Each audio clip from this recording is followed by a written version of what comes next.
Hey, how you doing? Thank you, fans and air conditioners. Welcome. G'day, you mob. How's it going? What's cracking up, and all that? What's going on? What are you doing? I potentially don't need them on, really, do I? Shades? Well, you know. They do. They go lovely with the beanie, though. That's a nice complementary attire. Yeah. Sometimes you're just too cool and you got to wear shades, you know? Mm. I wear my sunglasses at night. Primarily, it makes for better glare resistance when driving. That's the sole reason. Oh, cool. You know, that just comes along. That's just that's just safety right there, bud. Yeah. That's why I wear my sunglasses in rainy weather on the road as well.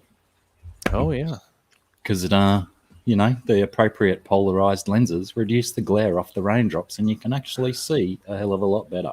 That is accurate. That is accurate. What's happening, dude? What's going on? What are you doing? Let me jump through some. What do you call them? Salutations. Yeah, the salutations and that. Paddy's. Dish him out, bro. Paddy Shaddy, first cab off the rank. I'm not sure if that's Paddy. I think Paddy may have had a first prior. So, if it's not your first bucket of kudos in the post, Paddy, better go and wait on your doorstep after the stream because it's on its way. Riddle Singh, how are you, Mrids? Thank you for slinging links around in Bentley's stream. Appreciate that. BJ Palmer, how's it going? Billy Jean. James Hukulak. James Hukulak, are you James Paradigm on the Instagram? I just need to confirm that. Agent Randy Savage Beans is back. How are you, Randy? Good to see you, mate. Always good to see Randy Savage in the house. True. And his beans. Don't forget his beans. That's right. Some would say Randy's beans are his finest asset. Some would say that. You know, I had to get some new thumbnails sorted. So the other week or two ago, I just went and quickly recorded a video that I could take freeze frames out of. But yes, I clearly need to do more because even that brief one, I think I'm already starting to reuse frames. Who else we got? Blake's Aquatics in the house. G'day, Blake. How's it going, mate? What's up? I believe Blake's got a giveaway live stream on Friday evening. We'll get into a bit more stuff about what might happen on Friday night, Australian time as well. Oh, my God. The giveaway streams. Well, I think it's Blake may need to confirm, but I think it's his 7,000 subscriber giveaway. He went from 6,000 subscribers to 7,000 subscribers in the space of about 6 minutes, I think it was. Blake may need to also confirm that approximate time frame as well. Head bobbing, toe tapping. That's what you want with a song. A little bit. I went from 8 movements. Subscribers to 12. What's up now? Well, double digits, brah. It's a climb. Bit of a slog. Oh, yes, good. I think BJ was having dramas at the start. Oh, there we go. BJ Farmer with the capital letters finally clearly got in. GRB, g'day, mate. How's it going? Who else we got? Tropico, Fish Tropic, g'day, mate. How's it? And I think I'm nearly through. It's that's the refreshing thing about starting with only 10 to 12 people in, is that the g'days and all that go by pretty rapid. Jeffrey Watts, the old J-dubs in the house, and Mickham. The good days do go by pretty quickly. I mean, that's the thing. Well, I do prefer not to piss fart around with the dawdling through it. Christopher Arneson, welcome. Good to see you. First timer, cherry taken. I think. I'm pretty sure I'm not familiar with that name. Christopher. I'm assuming it's like a Scandinavian name, so their accents are all in different spots in it. James H, I'm assuming, indeed confirming the Instagram name. This is very good. Rico Stan, g'day, man. Rico, you got to do something about your live streams, man. Their timing is appalling for me. I think they're like 3 or 4 o'clock in the morning, my time. Ooh, that's rough. 6 minutes, 34 seconds. Blake confirming the extra 1,000 subscriber time frame. It was certainly quite rapid.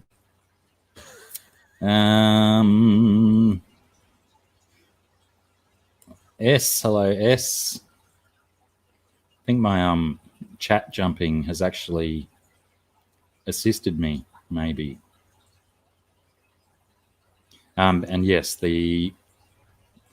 what was the comment about the hair? Something about it looking like ratty grass or something. But yeah, that's the main reason. I did go downtown this morning with it flowing all over the place, but by the time I got home, it was all starting to curl up and get ridiculous. But unfortunately, it's quite humid and muggy here, so I'm going to have to ditch it shortly. Else my face will be shinier than it is now with beads of moisture.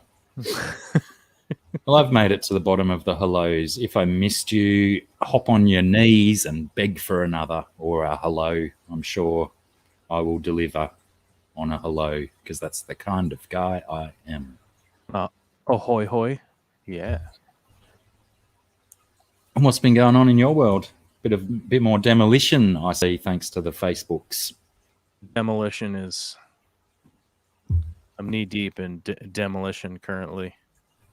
I'm knee deep in dust and debris and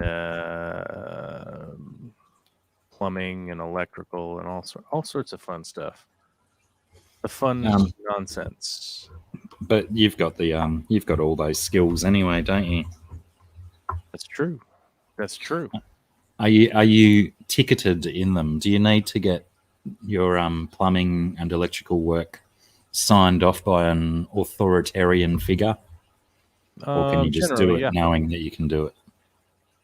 Well, I mean, it's hard to say in the world of the world, like if you did something, did you actually do it or not, you know?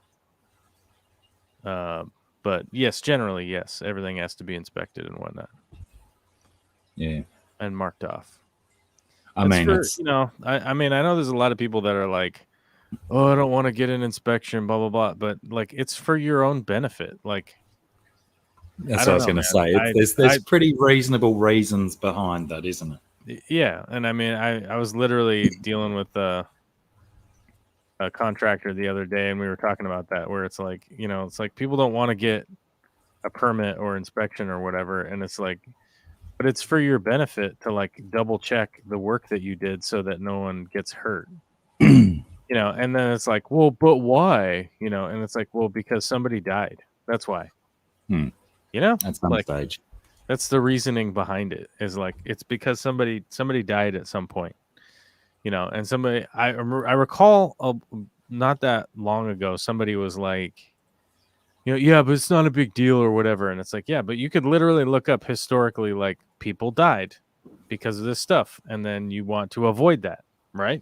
And they're like, but it's not that morbid. And it's like, unfortunately, it is that morbid. Like, it just is. So there's a good solid reasoning behind getting things inspected and stuff, and the reasoning behind it is almost always like the human mortality is why. Like, I find it funny that a lot of people's reason for not doing the inspections is because it might cost me a little bit more money to do it properly, but essentially, if you stuff it up, it's going to cost you a lot more moolah in the long run. oh yeah, it's a ton more when you make monumental mistakes. Yeah. Get it all done right before the walls and the paint is done. Well, it's also one of those things where like it's not a bad thing to have somebody else check your work. I don't know. I mean, like I know that it sucks if somebody's like, yeah, you did this wrong, and I don't like that either. But the the whole thing is like it's for a pretty darn good reason. And as I highlighted earlier, it's like it's typically because somebody died, and that sucks. I mean, it's one thing. People saying you didn't put that plant in the right spot in a fish tank, but making sure that electrical wiring is done properly makes a little bit more sense than someone just critiquing a rock in the wrong spot in a fish tank. Right, like people critiquing my aquascapes because they just don't like me, like, okay, whatever. What do you want me to do? Like, I don't know. We're not in a romantic relationship, so what was I supposed to do for you exactly? What was it? Which that's all just part of the parasocial relationship that you have from being on YouTube, and people feeling like people feeling like that you owe them your time or something. It's very odd. Or like you're just supposed to respect their friendship when you've never spoken to them ever. Yes. Like it's very odd. My words. Yeah, it's like you should respect me, and it's like why? I don't know. I don't even know who you are. Like this is the first time I've ever spoken to you. Like what do you mean respect you? I don't know you. Like what? It's like I was in Vietnam. Like okay, does that have any bearing on this conversation? I guess I don't know. Like it's just weird. I don't know. Just bizarre stuff. Yeah. Well, when I grew up, I was taught that respect is earned. It's not an entitlement. But apparently, you've just got to respect people now for no reason. Well, that's the weird thing. And so I remember a while ago, I'm not going to name drop, but I know somebody who's quite famous, realistically. Not like Tom Cruise famous, right? But like quite famous compared to us average peons, and it was funny because I was present at an interaction where their security guard had to physically remove somebody from the building, right? And it was like, oh my God, like that's harsh, dude. Like, what's that all about, And it's like, well, this is a crazy person who's just been crazy forever. Like every interaction I've ever had with this person has been kookaloo, and it's like, oh man, like that's a real thing you have to deal with. And like it's the weird thing is that people will watch or listen to you or whatever for hours and hours and hours and hours and hours and hours and hours, and it's a one-sided relationship. Like for the person who's like producing something or whatever, like you've never interacted with them, right, at all, ever. And then it's like, well, yeah, but I've spent hours and hours on this relationship, and it's like, I don't know what you're talking about. Like I wasn't even there for any of that. Like you watched a recording. Like I don't know, huh? Yes, the human mind is an interesting creature, especially when it's overloaded with ego and stuff. Yeah, it's very weird. G'day, Vinoxky and Aquaz. How many S's is that? Well, he's only got one, but it's one of those letters that I like to exaggerate and make incredibly long. Aquaz is a Tasmanian fish tuber, another Australian lad. God's country. Yes, he's he does a series of videos on Wednesday called Wednesday Whoopsies, Oh, nice. which I'll start to promote a little bit later on. I get a thirsty rabbit in the house and Pamela Nice. Punchy Pants.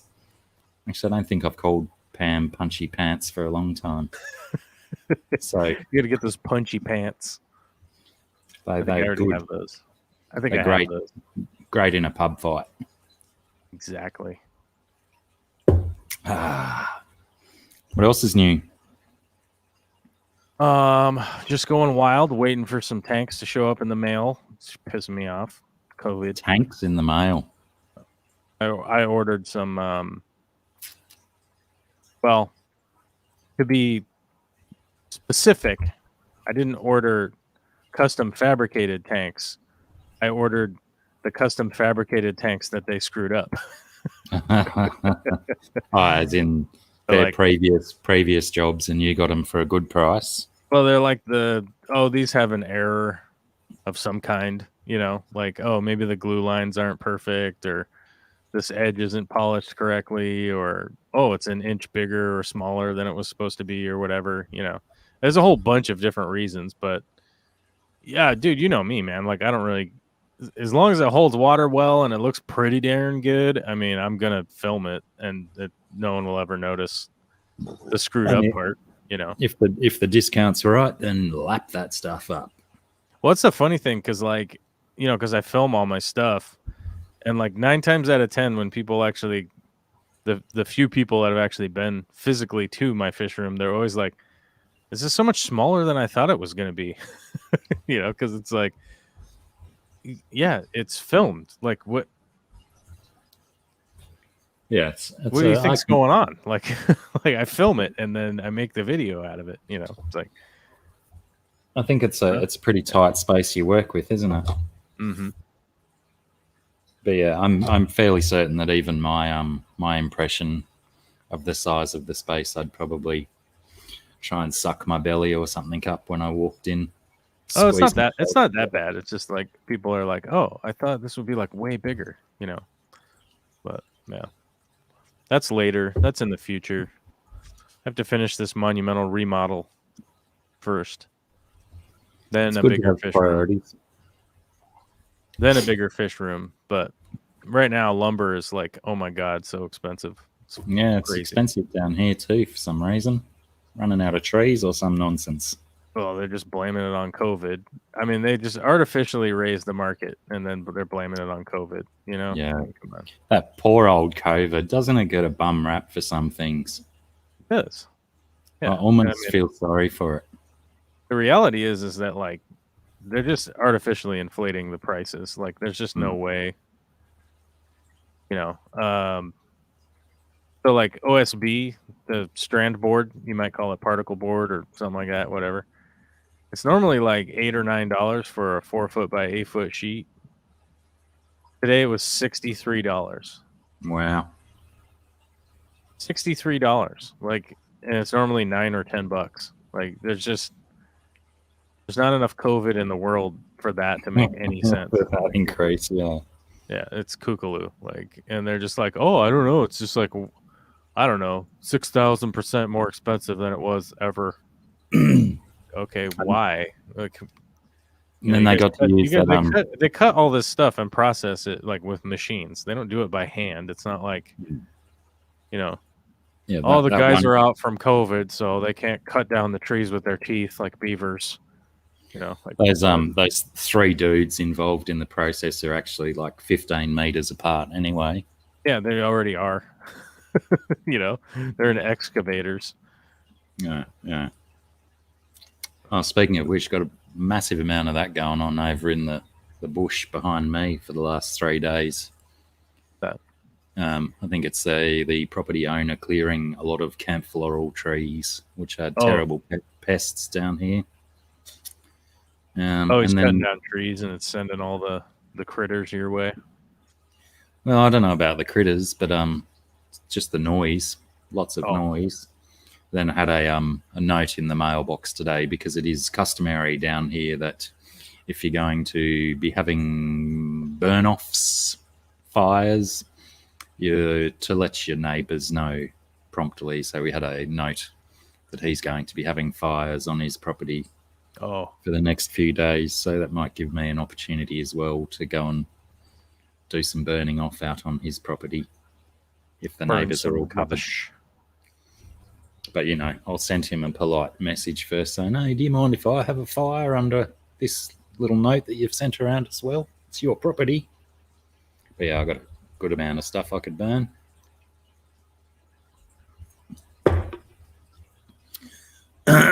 Is it a Truly mullet you under do. a beanie? No, I think it's due time that I took that off. It's getting quite warm. Is that a mullet under there? Hopefully it is. Not yet. It might be, though. I could be tempted. I could be tempted into mulletizing again.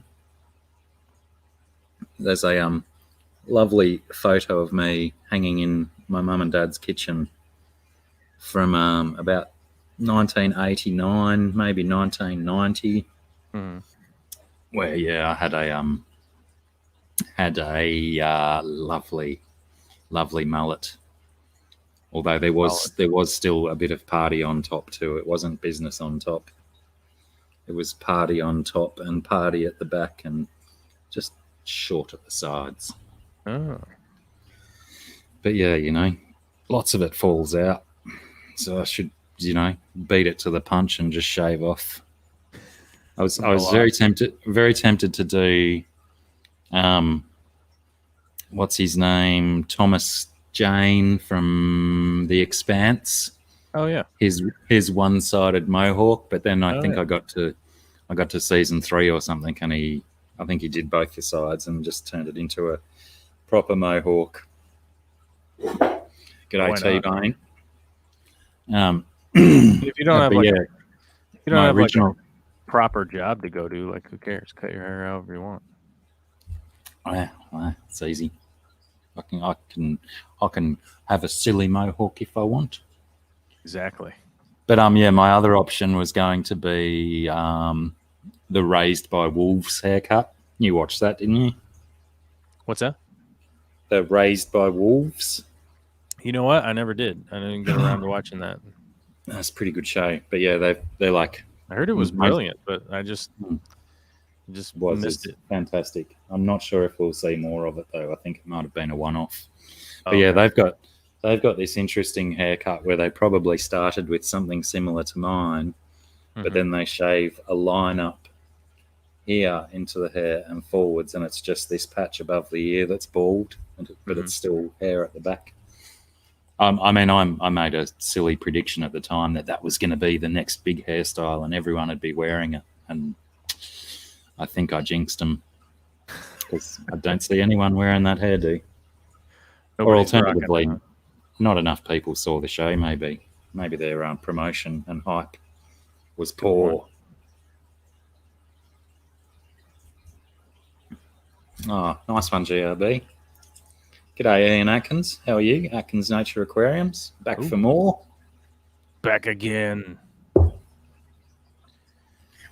So do we go straight into Order 66 and talking about this craziness, or what do we do here? What are we doing?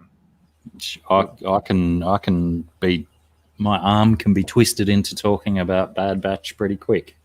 Yeah, I don't know. It's more of a hey, do we or what do we do here? That's funny. When I did my first watch of the first episode, my 18-year-old son came up and watched it with me as well. Yeah. And I hadn't seen him for a couple of days, so we were, I was probably talking at him more while he was trying to watch it. And I missed the execution of Order 66. In the dialogue, I was just, yakking at him. And then I was like, oh, hang on, righto. Now I'm firmly embedded into where we were supposed to be in the timeline and stuff. I didn't realize they were going to go straight in at that exact point. But yeah, very, very cool. Very, very cool to see it from another angle. What'd you think? Have you seen both episodes now? I have seen both, yes. I've still got to do a second watch on the second episode.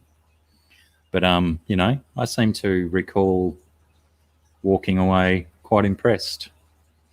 Yeah, it has Thirsty. We're 2 episodes in. The first episode was Tuesday night our time, and it was about an hour and 15 minutes long. And then the second episode came out on Friday night, and that was just a standard length, I guess, a 22, 23 minute.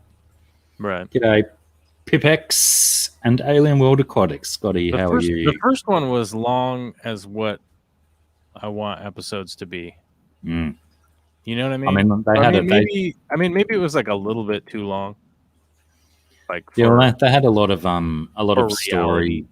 a lot of story to tell and characters to I just mean like the realistic ability of them to actually produce something. Like maybe it's too long. Like I like that 45-minute, 50-minute area. Like I feel like you get to watch like enough of a show and enough stuff can happen that you're like, all right, next week, dude. Whoa, those 20-minute episodes are just, I don't know. I feel like if you're gonna have 20-minute episodes, you might as well just release them all so we can binge watch a couple episodes at a time. But yeah, definitely lots of potential there for brilliance, and if they do it as well as they did the Clone Wars, especially season 6 and season 7, which I believe is pretty much entirely the same group of people responsible. So seems like it. They're going to end up with a pretty massive show. G'day, Joel G. My biggest concern is that it's the next show after The Mandalorian. Mm-hmm. All right, Thirsty. Probably a good idea. We didn't do any spoilers last week for that reason, that there were still people who haven't watched. Right. So, yeah, we're probably about to fling so many spoilers at you. Yeah, watch out. Yeah, my biggest concern is that it's the next Star Wars show after the incredibly successful Mandalorian. Right. That those people who not necessarily are familiar with the Clone Wars and stuff, that they, they might come in with expectations way up here and then see that it's just a cartoon and might not, they might detract from their ability to soak it in and appreciate it for the fantastic televisual experience that it will be. Well, I feel like it's always kind of jarring, like right out the gate. You know what I mean? Like right away, you're like, oh, wait a minute. Like this is animated. Wait, this is all animated, huh? What, huh? It's like it's pretty jarring right out the gate. But then it's pretty easy to like just kind of get in the rhythm with like how well the show's kind of made, Yeah. That becomes far less of like a crazy detraction, you know what I mean, from the actual element of the story, Like I think it's less reliant on the specific, I guess like facial intonation, I guess would be kind of the way to describe it. Like you don't need the strictly physical reaction of the actual humans in order to like kind of know what's going on to get to be with the narrative, I guess. I mean, it's produced well enough that it does that. Like you don't need physically human beings to be there to be like, oh, there's sadness happening. You know what I mean? To get an actual emotion conveyed properly, Yes, well, I hope that there's enough people out there with that kind of sensibility that they can go in and take it for what it is, which is animated awesomeness. Well, the thing is like I was looking at Disney's programming the other day, or Disney Plus. Don't want to be off brand here, but they literally they have a bunch of specific programming for like groups of people. I have noticed that they literally have stuff that's like, oh, this is just for 5-year-olds, right? Like a 6-year-old would think this is dumb. A 4-year-old wouldn't get it. So whatever, we're just making it for just 5-year-olds. So I think that they're realizing that as a streaming service, like you have to hit all these niches, right? Otherwise, you can't keep people subscribing to your subscription service. You know, I think they're taking that pace, or that pace. That's not the word I'm looking for. I think they're taking that stance of like, yeah, we have to produce stuff for like a bunch of different groups of people, and I think that they've kind of heard the Star Wars nerddom people to the point of like, hey, you have to appease the nerds at this point. Like you can't just keep doing like Han Solo garbage movies and just think that this is going to go anywhere long term, because you're going to get a form of backlash of like people going like, okay, well, I've outgrown this product, right? You know, it's like The Walking Dead. Like a lot of people just outgrew it because they're It's just very like, rinse yeah, and repeat. it's like super repetitive. It never really delves very deeply, and when it does delve deeply, it delves into like weird emotions that shouldn't be related to a zombie apocalypse, you know, kind of situation. Yeah, well, that I think that was the best thing about The Walking Dead, was that the first few seasons were all about that character development and how the characters grew, I guess, emotionally in that environment. But right, but they never grew intellectually. That's the problem. yeah, there's only so far that they chose to take that before it just became, you know, lines to put around the next grotty zombie that gets killed in a wicked way or something like that. But even that was one thing that I thought, like I tried to get back into it around season 6, I think, and I just got really bored with it. I think there wasn't enough of that zombie action anymore. It was all the politics and the silliness and the revenge and all that. Right, that was the weird thing. But my thing is that like the characters never grew intellectually, right? Like they were put into more and more intellectual situations, but they didn't grow intellectually. Does it make sense? Like, we got ambushed in the woods. Okay, why have you not figured out like the most basic of send a scout out? Like, huh? Like, you know what I mean? Like, oh, we got ambushed. Formations. We got ambushed by these cannibals. They took us hostage and then they ate some of us. Well, I guess we just trust anybody we run into forever as long as they're like cool for a half an hour. Like, huh? You know? The scout thing gets me. Like, where they be like straight up walking through the woods all the time, and like people would get the jump on them. You know, like how are people getting the jump on you when you literally know, like, all right, we're walking through the woods, and last time we walked through the woods, somebody got the jump on us. like you know. So I mean, I'm just saying that like The Walking Dead, like the characters never grew intellectually on the show, you know, like they just continue to be idiots. Like it's just bizarre. Learn from their experiences. I've got a fan theory that I picked up about Walking Dead. Oh yeah, hold on. Yeah, sorry. Hey Beast, what's up, buddy? Now go. Hey guys, I'm good. Hey. So with The Walking Dead, everyone suffered from hearing loss. From firing guns. Too. Yeah. So that's why the zombies always got the jump on them, is because all of them had severe hearing damage from gunfire in enclosed spaces. Oh, all right. So that's the issue that they were encountering. Yeah. Was just all their hearing was all just jacked from. Yeah. Okay.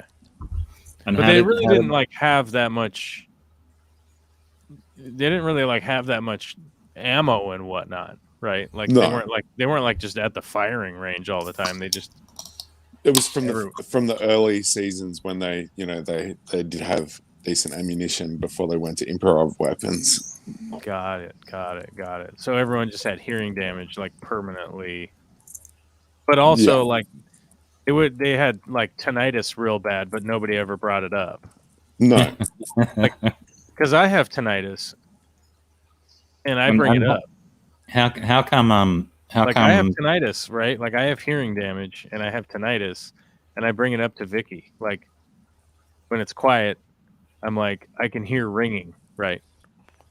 how come also in the dialogue in the show, how come there wasn't lots of huh, what, and repeating of lines and stuff? Right. Because they yell at each other. I do that all the time. I'm always screaming huh at Vicky. Huh? Yeah, it's weird. Like it's weird. So like I guess so the reason I kind of brought that up is that like the sort of the Clone Wars is the opportunity for Star Wars characters to develop intellectually on screen, right? Which they do quite well. Yeah. In that so it's show. like, you know, and not let's just stay non-specific with characters, but like something happens, right? Like that character is able to learn from it, and then the next time something similar happens, they don't react to it like, I guess now we shoot the rocket. Like what, you know? And it's actually like it's a good thing because you can actually have a character that develops over a timeline, right?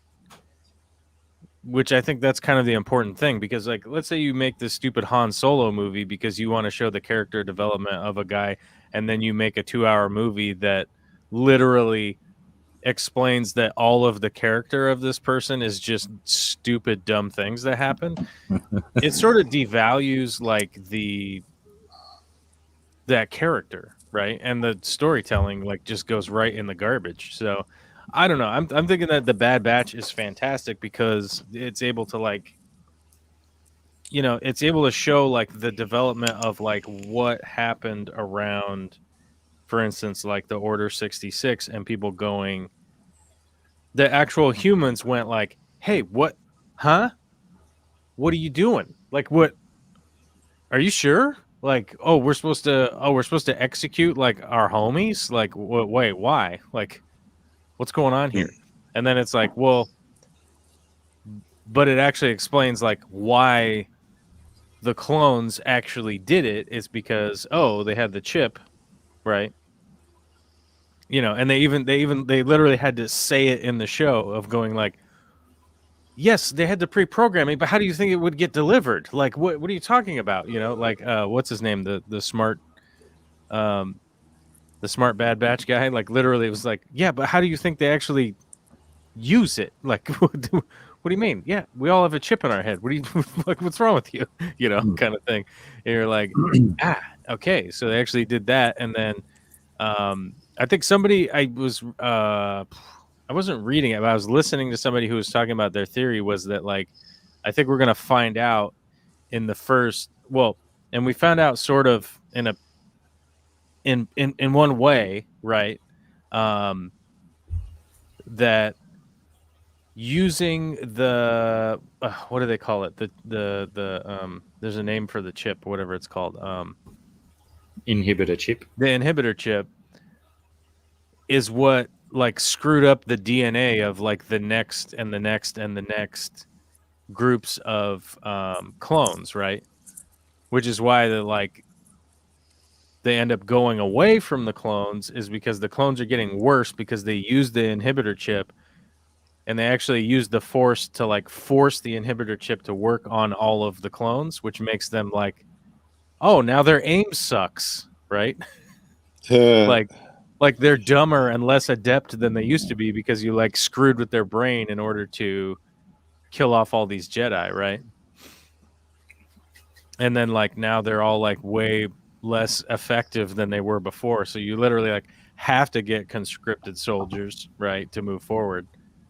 So I don't know. I think that's pretty interesting, and it actually kind of explains a lot of questions that I've had where it's like only Imperial troopers can shoot this well, you know, and then it's like they can't even hit the broadside of a barn when Luke's on the ship. What the hell's going on here, you know? But did you hear the backstory for that stuff about the stormtroopers? that and their pathetic shooting. It was apparently in A New Hope. Right. They were because Luke and Obi-Wan were there. Mhm. Apparently, they were under order from, I think, Palpatine himself, not to hit anyone, not to kill them. So they were deliberately missing. And then Yeah, but they were all terrible. Like they wouldn't have. I don't know. I don't. It just became a trope from that, I think. I could see where that theory, like somebody would come up with that theory, because I think like before this episode of The Bad Batch, right, the first episode, I think I would have been like, yeah, maybe that's why. Maybe Palpatine's just that crazy that he like gave out the order of like, don't shoot them, right? But yeah, I think he was just super greedy with the Luke. I think Dave Filoni pretty obviously is like, we need a better way to explain like the inability for these clones, like how good they were before, because like they're clones of Jango Fett, right? They should be awesome forever, but it's like you have to explain like, okay, why aren't they awesome like 20 years later or 10 years later or 5 years later, right? Like why are they all like not necessarily total buffoons, but they're all pretty dumb, Like, it's just like, hey, what are you guys doing over there? Like Spaceballs made fun of that, right? Like Spaceballs the movie made fun of like how dumb the stormtroopers were. Oh, we out here combing the desert. Like, and they literally have a comb, like Who's indoor fishing inside. How are you, mate? There's a nifty little short video series on the YouTubes. I think it might just be called Troopers, and it's like a parody on Vader and a couple of stormtroopers. I think it's what's that, College Funny or something? I think it might be those guys. Not that I've been very specific there, have I? College Humor. College Humor, yeah, it's by them, but I think it's just called Troopers. Oh, yeah. And, yeah, it's just like half a dozen 6 to 10 minute videos that are pretty humorous, quite funny, and a good take on that same trope of the stormtroopers being pretty useless and stuff. Right. Well, the thing is that like the later stormtroopers are conscripted soldiers, right? They're basically just kidnapped people. I was going to say children, but I'm sure there's children involved, but I think they even did it like with adults or whatever, right? Because it's like, I would imagine so. When they're first setting up the Empire, they used lots of adults, but they certainly started stealing kids at some stage as well to grow up into the finest troopers the Empire has seen. Well, and I think like part of what they were saying is that like it's kind of funny because I forget who it was. Somebody was like, well, it actually does make sense if you actually even throw in why would they do it, because of economic reasons, right? Well, because like we know that slavery existed at one, in the world, right? And that basically existed for economic reasons, right? And they're like, well, how would they have enough money to be building Death Stars, right? You gotta save some money. You gotta shave some money off the top if you're gonna make a Death Star. You gotta put some resources in there. You might not have the endless resources, so you probably got to get some cheap soldiers, go around and poke fingers in the chests of the poor people, right? They might have offered the families a token of their appreciation, but I doubt it. Like some blue beads or something, right? Yeah. A little carved trinket or something. Death Star insurance is not cheap. Han Solo movie actually showed the Empire's army, separate division from the stormtroopers. I was reading that from S. I was reading that from S, and yes, there definitely was parts of that in there, but also like I do have to kind of question the sort of timeline of the Han Solo, because is that do you guys feel like that's a correct timeline with the Han Solo and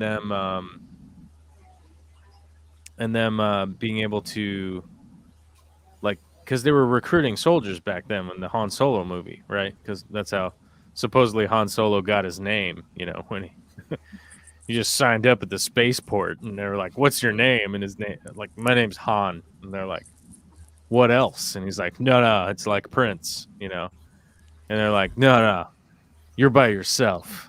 We'll call you Han alone Solo instead of Han Single or Han Uno." Han ostracized doesn't quite roll off the tongue, does it? And, yeah, it's actually kind of be cooler, I think, personally. Yeah. Didn't see Roundhouse Aquatics come in, but he's here. G'day, mate. Roundhouse. Yeah, I think the timeline is about right, because it's sort of maybe between 5 and 10 years before A New Hope, based on Han's age. So, okay, yeah, the Empire would have been they'd already become the Empire, and they were certainly building, I guess, at that stage. Okay, I guess that kind of makes sense. Yeah, I was just trying to think in my head of like, does it apply correctly to the timeline? I guess in my head might be obviously wrong, right? Or well, I think when they made that movie, they were being very, very, very fussy about canon and timelines and stuff. So I think they would have made every effort to make it as right as possible. They didn't even. And also, no, I disagree. Do you? They didn't even take the time to make a good movie. Okay. So, but what about the potential for a second Han Solo movie? How's that going to take? What is it, like Han Solo eats a sandwich? Han Solo goes on a beach vacation with Chewbacca? What is a Han Solo 2? I think it's like a reality travel show where he goes around the world around the universe, sampling as many chicken schnitzels from around the world as possible. Right. Or he gets like a bunch of random roommates, right? And he's like, "Hey, Han Solo's got a bunch of roommates. What's gonna happen next week?" Oh, wacky hijinks. We're going to make them run a yogurt stand. Someone should write that down and send it off to Disney. Does Chewbacca have pockets? Does Chewbacca? No, he has a bandolier. That's right. And what's he wearing? He's wearing his fur, his skin. Like, it's like dogs don't have pockets. What are you talking about? I guess that would have to be a surgical enhancement for Chewie. It's something that I've definitely noticed about Chewbacca. He's very, like, he doesn't have a whole lot of to do about him. You know what I mean? Like, he doesn't have like a backpack. He doesn't have like, he doesn't have a whole lot. He has a bandolier and his bow. He's bush people. He just takes what he needs. Yeah, he's got this utility belt with something in it. I don't know what, but then that's pretty much it. And then he's got his bow blaster, whatever that thing's called. The crossbow laser blaster, which I don't know why anybody would have a crossbow laser blaster. Yeah, what's with the string? It shoots lasers. Yeah, like it's a laser weapon of the future. Yeah. We better make it like totally clunky as all hell, like, and cumbersome. Yeah. Have weird parts hanging off of it that don't seem to do anything. That's helpful. I think that's isn't that why they went back to it in one of the modern 3 movies where Han got a turn of the crossbow, and he was like quite impressed with it. Yeah, he was quite impressed. He murdered stormtroopers because adeptly. I think people had and then he just like immediately gave it back or whatever, Yeah. But here's the weird thing: is that like in even that movie, right? There are all sorts of other laser weapons that are far superior even to the bow blaster, right? The bow rifle, whatever that thing is called. There's a name for it. Bowcaster. The bowcaster? Yeah. There you go. BJ Palmer coming through with the goods there. That even the stormtroopers are using, which, by the way, for some reason, the stormtroopers seem like more technologically advanced than the stormtroopers 40 years later, but, whatever. And then he's just like, oh, well, I never shot this thing before after, I don't know, flying around in a spaceship with Chewbacca for, I don't know how many decades of doing pirate stuff. Maybe Chewie just never wanted to let it go. Right. And g'day Gaffer Haynes. Gaffer says Chewie's utility belt is full of AA batteries that his laser blaster needs. Isn't it like that weird what is it, kyber crystal or whatever? Like the red version. Whatever the crystal was that they used to run Starkiller base. Whatever that stuff is called. Kyber crystal, yes. Is it dilithium or is it like kyber crystal? It's Star or something? Trek. Oh, that's Star Trek. Yeah, I think Star Trek's dilithium, but yeah, it's kyber crystal. Yeah. And it's only red when you've made the kyber crystal bleed in pain, as the Sith have to do before they can claim their kyber crystals. That's right. But yeah, there's a really, really good reference in the Darth Vader comics. Mm-hmm. They've started putting out a few more of those as well, and there's a very, very good reference that it's occurred, I think, somewhere between Empire and Jedi. The comics are at the moment, and there's they stumble across this certain place where they're building certain lots of ships, and it ties into that big fleet of Starkiller ships and lots of kyber crystal. Oh. Well, it seems like they must farm a lot of it because everybody just kind of has unlimited ammo pretty much, Everybody's just ammoing it up with no real concern. Well, I think that was also... As a matter of fact, I can't think of an instance where I've seen anybody reload. No. Just like you don't see them going to the toilet. Right. And we know that they do. Well, even astronauts from our world, they just do their bizzo in their spacesuit. So that's probably what's going on. Stormtroopers got a wee pocket somewhere. They don't. Only when they're like on a spacewalk, like specifically, like out. BJ says kyber crystals do not run blasters. What is that? I was trying to remember what that is. It's like kyber crystals are the crystals that are used in lightsabers and in Starkiller base and in the Death Star as well. Okay, well then what do they use to run the blasters then? That's what I was saying. Just battery packs, I think. Essentially. Tibanna gas? Is that what it is? There we go. So on the research. In 40K, they talk about the laser packs for the laser guns, which are the equivalent, being easily rechargeable by, like, you can just sit them on the edge of a fire. And the warmth from a fire, it'll pick up the infrared and it'll recharge your battery pack. So, yeah, there's plenty of future tech projections on how these battery packs will be recharged. But maybe they just recharge with the body heat generated by the hand that's holding them.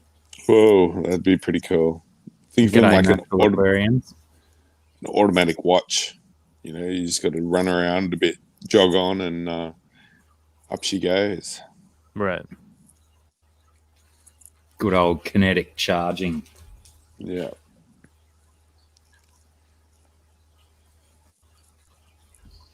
Give me 1 sec. I've got to go and do a thing over here.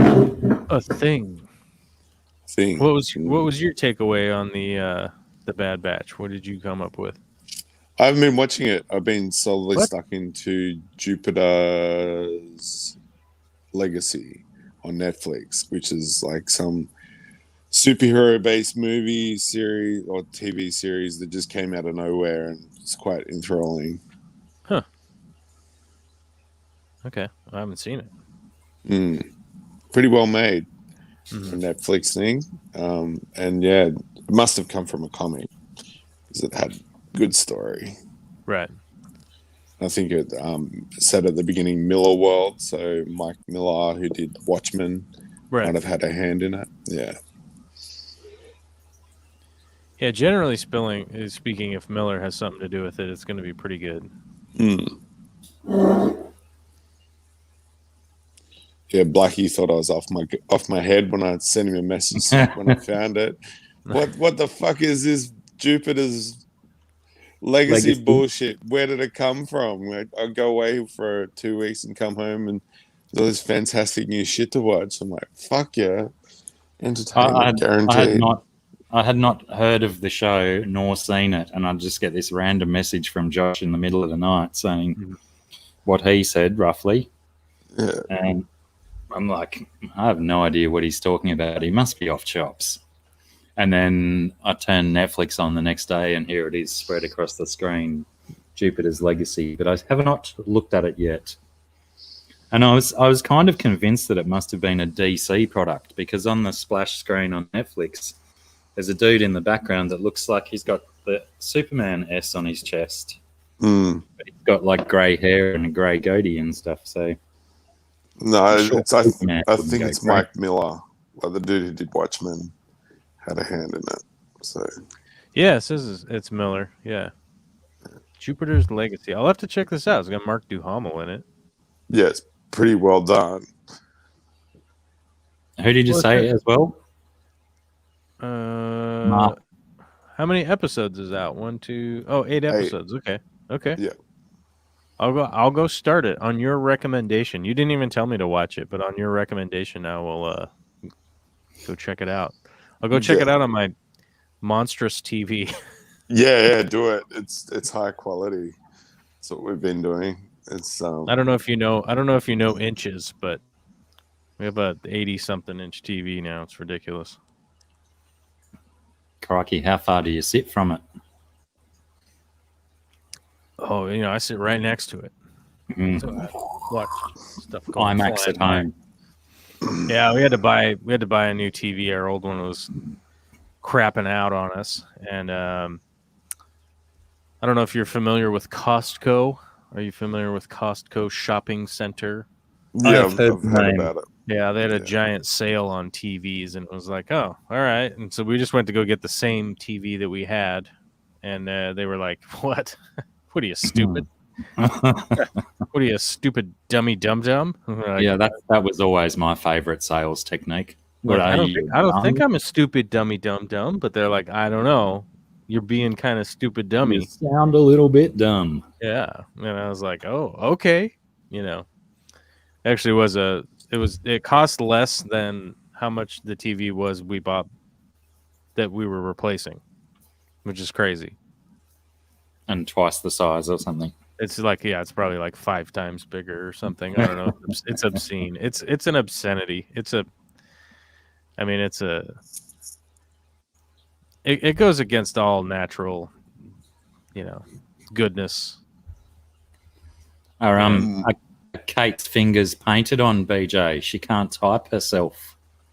Can't log in and make her own comments. She's got to send them through you. What?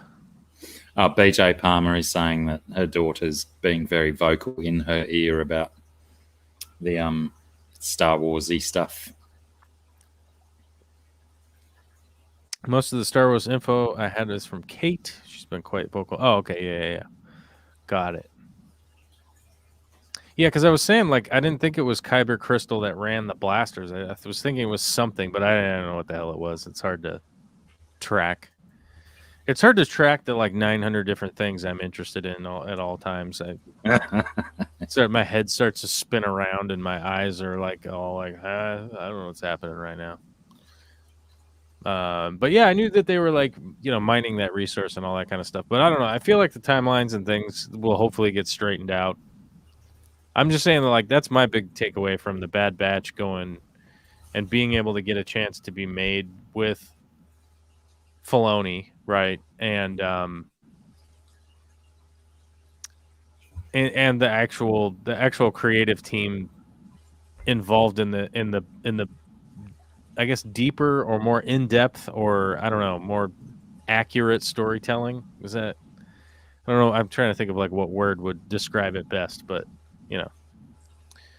So I'm looking forward to that. But I guess I hadn't really thought about it too much until you just brought it up, where it's like with the success of The Mandalorian, you got to wonder like what people's expectations are going to be, and I guess that is a reasonable,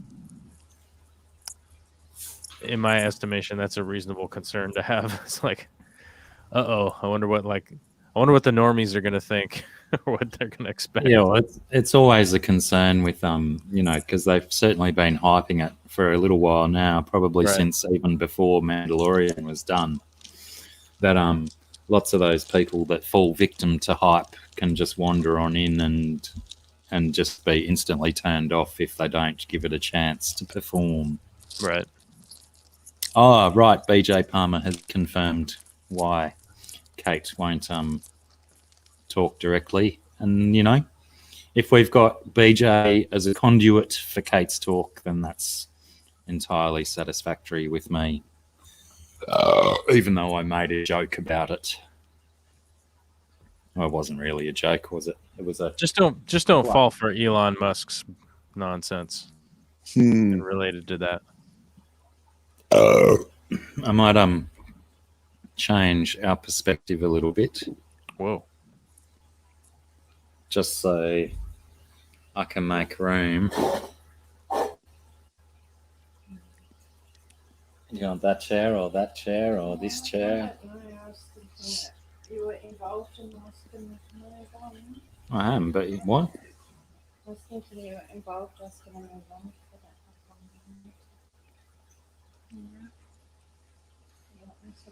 Yeah, of course I do. Oh, no, sorry, BJ. I was just talking about, Kate doing her own talking, and you cleared it up for us. That was the joke. It wasn't really a joke. It was barely even a humorous aside. Yeah, true.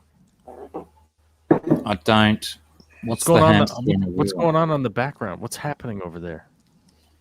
Trying to get Sarah to sit down and join us for a moment. But I got myself 700 bitcoins from doing Google reviews, and then I got back access to it just on the trip home last week, and I was like, "Fucking yoo-hoo!" 700 Dogecoin was about $620 US. I'm like, "Fuck yeah!" I got that for free. Yeah. How did you get them for free? Just been early. Yeah, really early when they were like points of a point of a cent. Right. And got them for doing Google reviews for a friend, and he slung me 700 of them, and yeah, I was stoked. But yeah, the price has dropped since then, so I got to hold on.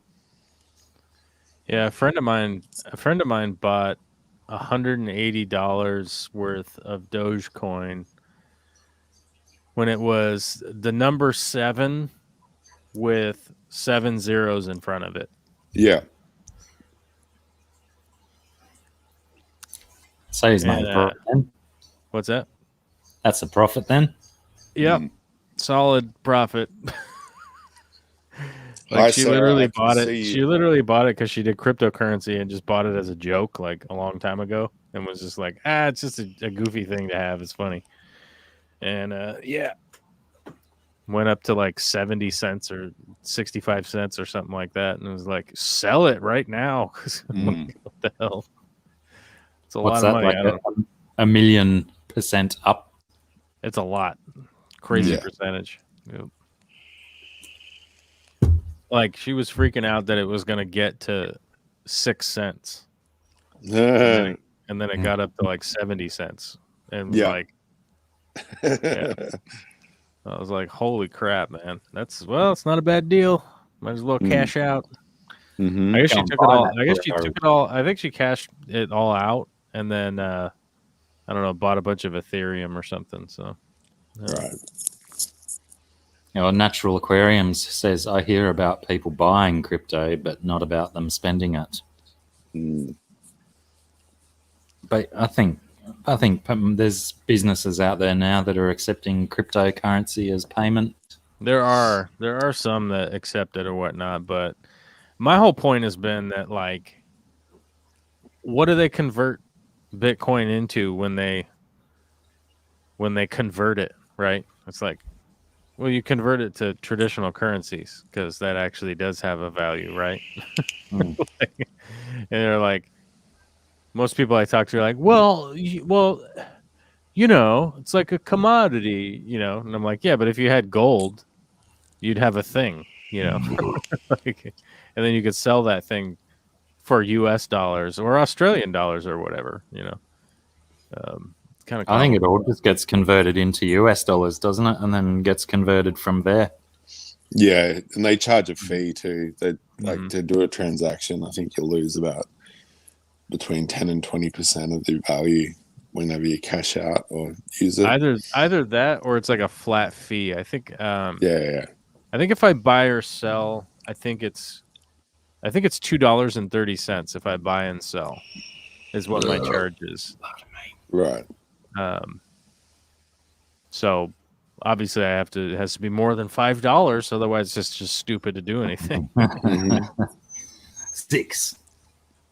I own some Litecoin, which is just kind of a long-term investment, but it's done pretty well. I mean, I guess I could sell it.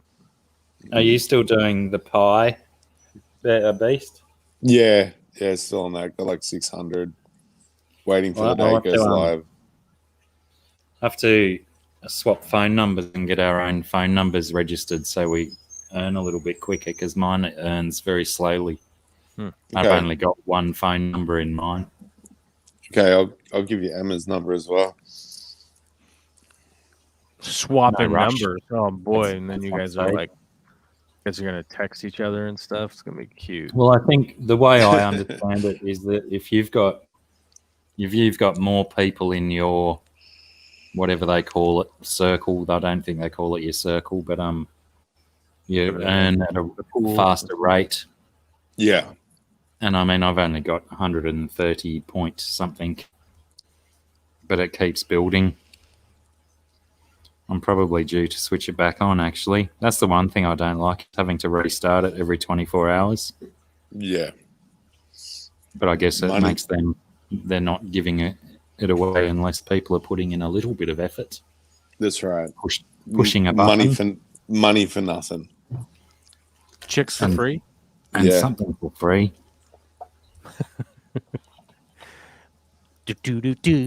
Oh, we'll get copyright strike. Sorry. Sing it that good, you will. There's an awesome Psytrance remix of that song that's really fucking good. It's a good song, so I could see how you could remix it pretty well. You start with good material. You generally end up with a good end product. Yeah. It's like using quality ingredients to make a quality soup. Yeah. Something. Did you guys have a long day today? Today was a long day. Was it a long day for you guys? A long day? Yeah. No, I think that's a standard 24 hours today. Oh, okay.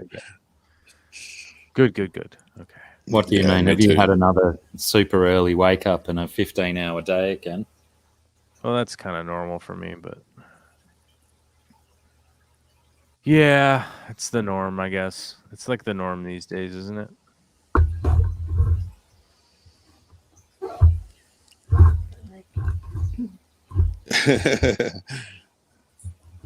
Hello.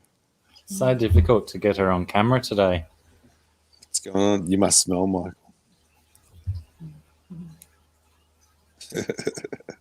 Show us a picture. Sarah did drawing today. Life drawing sesh. Cool. Live sessions. Nice. Titty titties. That was just my first work instinct. Huh?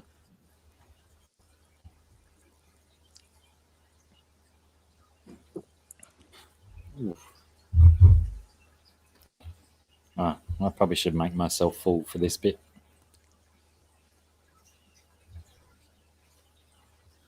Oh, nice. Sounds right. There's some titties. Yeah, there you go. That's what you get in life drawing. Yeah. G'day, Chris. Multi-tank addiction. How are you, mate? Long time no speak. Buddy. Oh, hey.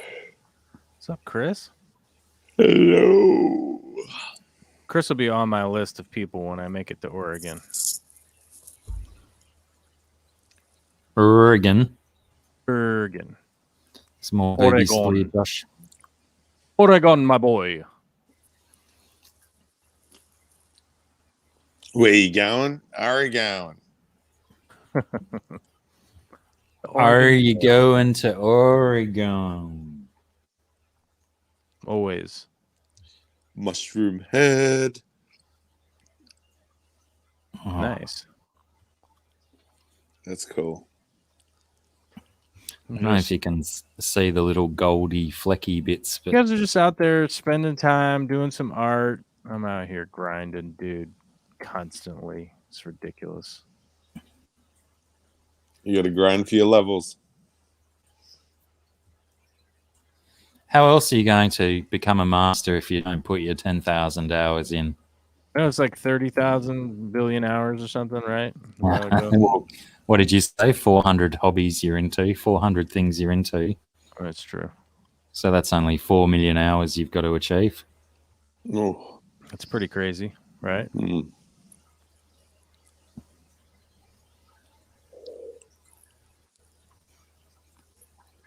Smash and throw them. They're like fairly well completed pieces for a session, aren't they? Mm. It's very rare that I've seen you come with like, what's like 4 or 5 almost completed totalies ones. I just think the last couple of times I didn't produce very much. All right.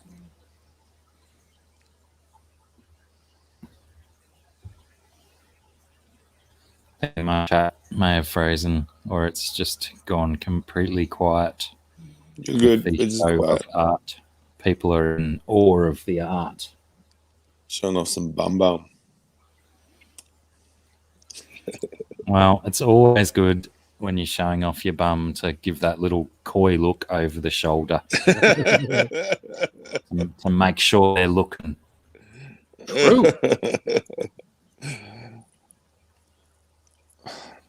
That's cool. That is a fact, Jack.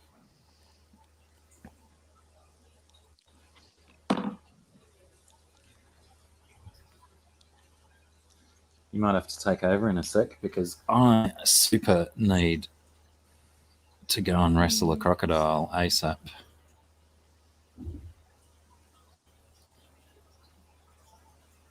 There's another one looking at the bum and subtle super glance red over ball. the shoulder. Was she doing that? Oh, look, she's even got the twists in the neck, implying that she's turning further than she need to.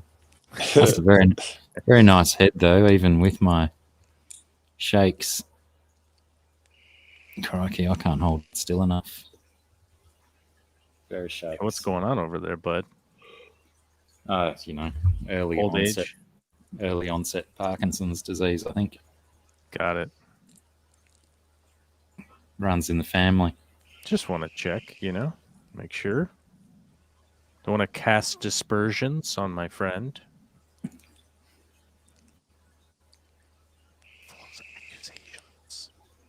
Carrot people. Something very, very intriguing about the face on this one. Double down. Faces. It almost looks like 2 faces, but yeah. I like it. I like it a lot. I like it a lot. Yeah. Right. smashed out quite a few today, love. Oh, back in a sec.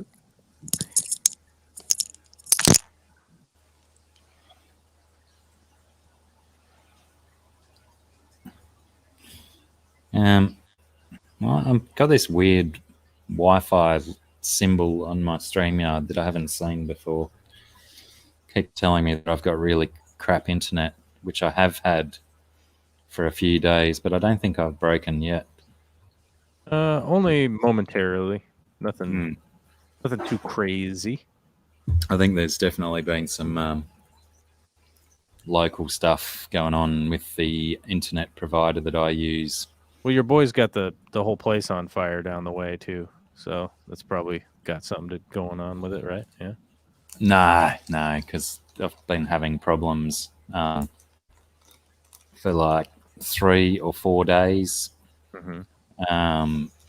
And yeah, I don't think he's even lit a fire yet. I think he's using his excavator to build piles first, and then he's going to start them off. Got it. But yeah, it's like so far, yeah, it might be BG. They might not like my stream. But yeah, I've been going nuts on the Formula One documentary show. And when you watch a show like that, you want it in maximum high definition. You don't want it to fritz out and go back down to 480p. You want it nice and crisp. That's a very good show. I'm certainly not a fan of motor racing, but it's so well done. They do it like a soap opera. You get involved with all the people. Oh, okay. Highly worthwhile watching. And then, as a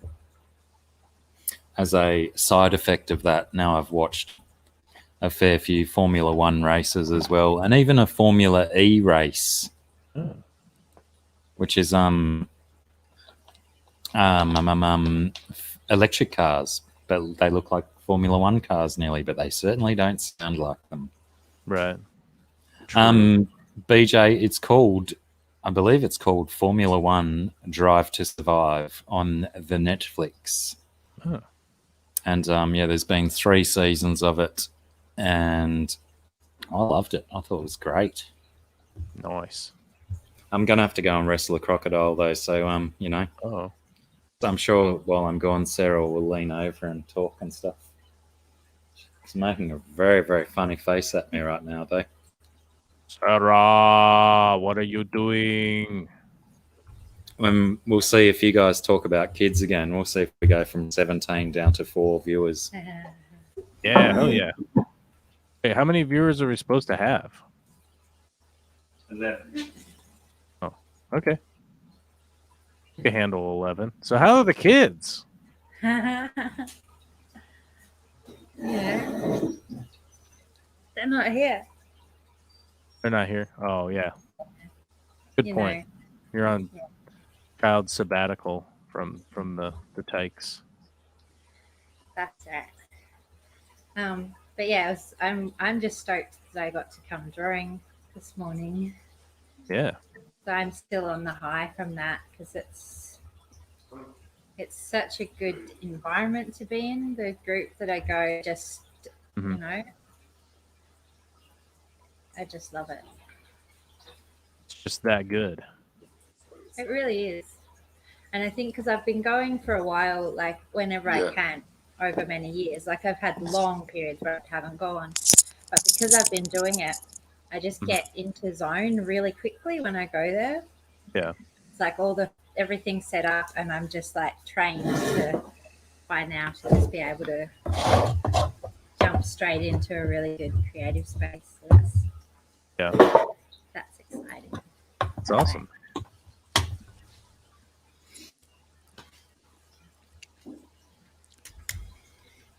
I'm going to be honest with you. That's the way to do it. I think you get in with a good group like that and you can actually like jump in and kind of go back to doing what you were doing. It's pretty awesome. Well, it's just the energy because like everyone in the whole room, like it's a big room full of people just like being creative. So it's really, like rumming with you creative can feed energy. off it. Yeah.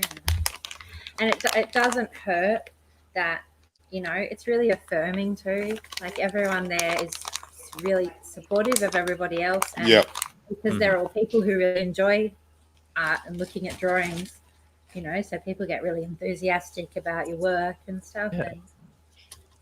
And so it's always nice to have that little bit of affirmation. I knew you were going to use that word. It seemed really appropriate to use that I said one. it was affirming. The affirmation was affirmed. But was it a firm affirmation? Ooh. Well, I did have today, I got given a phone number by this guy, and I don't know what it is, but apparently he's a writer and a poet, and he asked me if I get in contact with him to have a talk about something because was inspired by my work. So You've said that for ages, that you wanted a story writer or something. I do, but it's whether or not it fits. If he's the dude. And so then I'm worried because it's like, well, what if I read his stuff and I'm like, oh no, this doesn't work for me, and then I'm gonna have to actually be like, thanks. Well, let's be honest, that's just life. Sometimes things aren't exactly perfect, but you could always work on them and see if that's something that you can work on. But it's definitely worth checking out. I had someone else who was a poet again who wanted to do some stuff with my drawings, but when I read his stuff, I really didn't think so. But he was just like an internet person, so it was a lot less awkward to say no, thank you. Yeah, not in person. So that's potentially the prime, not in person.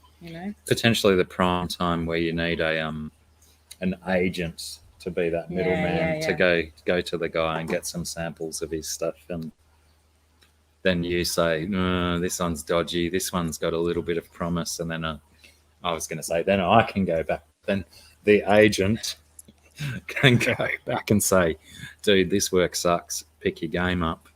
The agent at large. It's not even whether it sucks, but if it doesn't fit with what I'm seeing for my work, then probably not something I want to do with it. But yes, it's likely advantageous for you to be able to convey your feelings on that to a person that can then go and convey that without you feeling disastrous about how you're going to communicate that to the artist at the other end. You know what? I hadn't thought about that, but that is an amazing use of an agent, actually. Yeah, well, that's. I mean, I totally appreciate that. That's one of Sarah's inabilities, is to communicate her feelings, her bad feelings to people when bad things have become her. Right. So that's a stand-in to be that I don't give a stuff about what I tell you about your stuff. Well, the thing is that I just don't want to be like, say, in this particular instance, the thought of it makes me feel like I'm being conceited by saying no, that it's not good enough for my work. But like you said, is my work really that good? It's well, you said it wasn't about it whether it's good enough, whether it fits or not. Yeah, that's the thing. It's like if you have to just kind of stay in the pocket of this is just not a good fit. It's not about a good or a bad conversation. It's just about no, this doesn't fit. Also, I did want to say as well that our viewers are probably down today because the Greater Seattle Aquarium Society, I believe, is still doing a live stream as we speak. There was according to what I heard on Bentley's stream, it's a saltwater show, or what do you call it? Presentation. Oh, okay, cool. So yeah, that's probably why our numbers are down today. Hopefully. I don't know. I'd attribute it to my being here, probably. Directly. Well, you would. You'd make it all about you, no matter what it was. Surely. Exactly. Well, it's one of those things. Like I've definitely noticed it. People have brought it up to me that like you're not talking about fish 100% of the time. It's like, okay, like did you have a question? Like like last week I banned somebody because they like came just like bitching into the chat that like, oh, nope, not talking about fish. Nope, not for me. All this stuff, and it's just like you're not even asking a question. You just showed up and like pitched a fit about like I wasn't doing the dance, the specific dance that you wanted me to be doing at the moment that you walked into the club. It's like, okay. And I think it's probably like those weird people that give like 3 crumpled up like gross sweaty dollars to a DJ somewhere, and they're like, "Hey, can you play this song? It's my favorite song." Yeah, it's probably those guys. Genre locked. Alyssa Bentley does say that the GSAS stream has completed. Uh-oh. So yeah, we must be the ones responsible for no viewers. Yes. But yeah, we've talked about it on many times before that there's so many live streams that's all they do is talk about fish. So it's kind of a gentle respite to go to a live stream that's not just all about fish and stuff. And I have noticed, I'm not going to name any names, but I have noticed there's other live streams out there now that seem to be running with that theme as well. That they just don't talk about fish, that there's a little bit of variety going on. Oh my God. And, what are we going to do? We might have to sue for copyright infringements. G'day, BPA. Good point. We might have to litigate. Oh, look, I think we can just go back in time and say that I was doing the fish tubing variety shows before anyone else was. So I will definitely claim it is my concept before anyone else does. Good point. They can just ride in my wake, as it were, the massive wake that I cast upon the ocean of fish tube. Massive wake. Good call. But yeah, we should potentially also get back to more variety stuff, like we're showing the art again, and potentially we should play songs again and stuff like that. Oh God, we have to play songs. Well, not like right now, but it's just it's something that Sarah and I used to do religiously every live stream. Like we'd finish every stream with a few songs and stuff, and we haven't been playing that much music together lately, so it's fallen by the wayside, I guess. I suppose. And also getting copyright strikes or whatever you call them, warnings. Right. Like, fuck, you mean we've got to also play the songs really bad so the algorithm doesn't pick them up? Jeez. They'll like still give you a warning anyhow, Like, yeah, we don't care that you played it badly. That's not our problem. But I wonder, what I've wondered is, let's say, for example, just a standard 12-bar blues, many songs have used that chord progression before. You play a 12-bar blues and read a recipe for chocolate cake over a 12-bar blues. Are you going to get a copyright ping for some song that was 1970s 12-bar blues? Certainly possible. Maybe, yeah. Be an interesting experiment, wouldn't it? I think it'd be worth giving it a try, huh? To the recipe books. G'day, Jimmy. How's it going, mate? Medcow 74M. That name rolls off the tongue, doesn't it? It rolls right off the tongue. Okay, anything that involves 74, though, I'm a fan. Is that a favorite number? Oh, it's a good year. Oh. I was only around for a day and a half of it, but it was still a good year. Momentarily. Or like the year that like brewed you. That's true. Yeah, it was the year that brewed me, that I was in uteri, shall we say? Brood. I was brewed.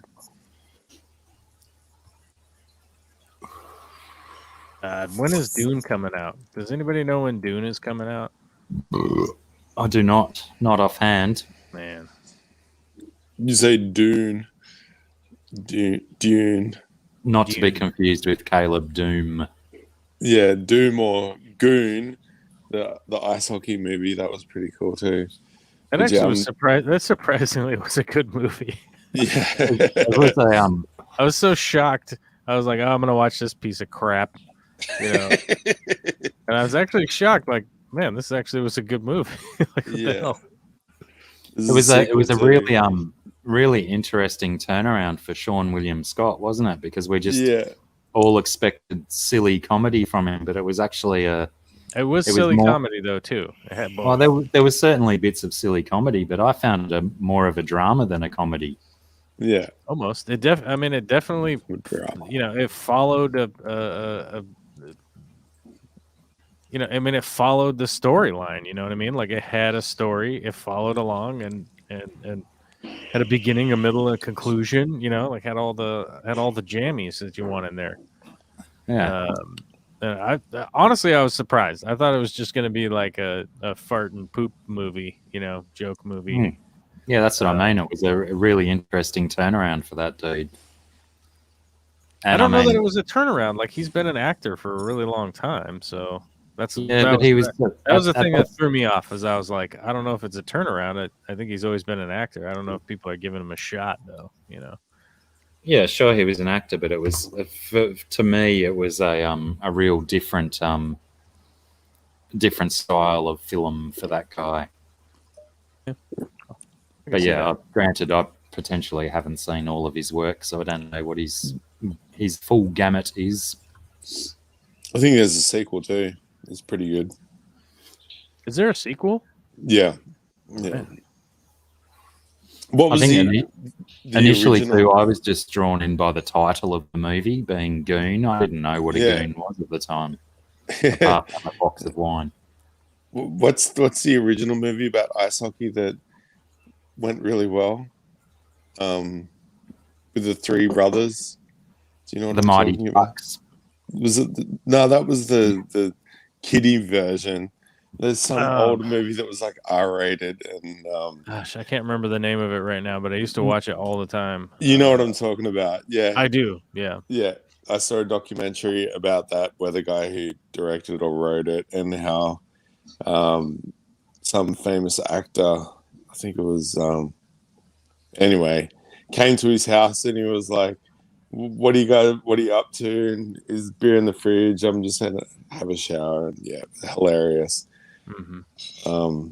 But yeah, that stands the test of time. It's got a lot of fans. I'm trying to remember the name of it. Does anybody in the chat have the name of it? Hopefully someone does, because we're going to need closure on that point. Yes, you can't go telling good movie stuff without a title. I'm shit. Sorry.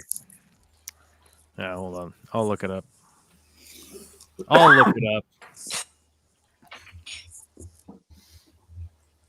Righto, Chris, thanks for hanging out, mate. We'll see you next time. The name of the hockey movie that Beast was trying to describe. Three brothers, hockey stuff. I think that was about the gist of the description, was it? They had heavy glasses too. That was the other key point. As in, like Coke bottle eyeglasses. Yeah, they looked really dorky, but they were actually huge. It was Slapshot. Slapshot, that's the one. Yeah. It's got Paul Newman. He's all super old. Yeah. Super old hockey player. Yeah. Great. Paul Newman. Yeah. Yeah, it was made in 1977. So yeah, come on. It's good. You should watch it. They thought it was going to tank, but they spent like a really small amount of money on it, and it went really well. And the boys, like the three brothers, two of them were actual brothers, and the other one was just a ring in. They'd get the tape screenings and sit in, and then they'd get the tapes and drink beer and watch it after the main crew had watched it, and had a great time. They just really got into the method acting and were like, wow, this is what we're making, this is really good. And they got a deal to make 4 more repeats, 4 more episodes of the same storyline, and they all knocked it back because they were like, no, we're actual hockey players.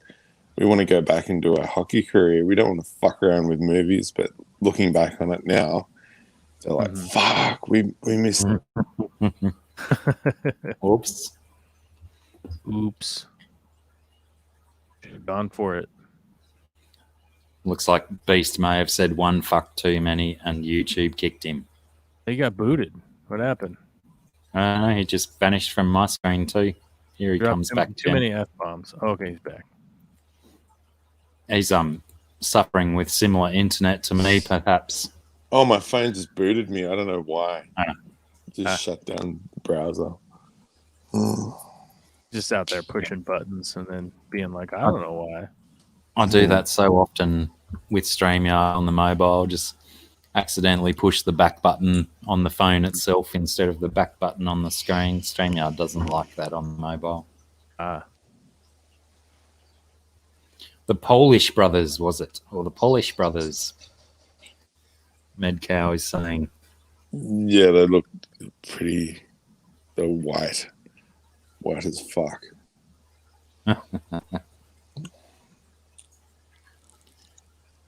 Any other film or television recommendations, people? What did we do the other day? Check out this Jupiter's Legacy. Yeah, I got to start watching that too because I finished Formula One last night. And I remember Bill Burr was talking about that Formula One show. Yeah, I think he was probably my main influence for having a watch of it. Mm-hmm. And then I think Tom Segura may have even made a mention of it as well. Mm-hmm. And I like both those guys, so right. Just Tommy Buns. Like Bill Burr's been talking about the Formula One and the MotoGP stuff for a little while, that he gets into it. Yeah, and sure, I could probably watch some MotoGP as well, but I just find the Formula One stuff so much more entertaining. There's so many more camera angles and stuff where they can really highlight how ridiculous those cars are. Right. And yeah, it's just pretty impressive sport. And if you can look into some Formula E as well, by crikey, the noises of those cars is just full on. No gear changing like Formula One cars. It just goes from meem to right. I don't even think I can go high enough to justify the pitch that those engines get to. Don't harm yourself.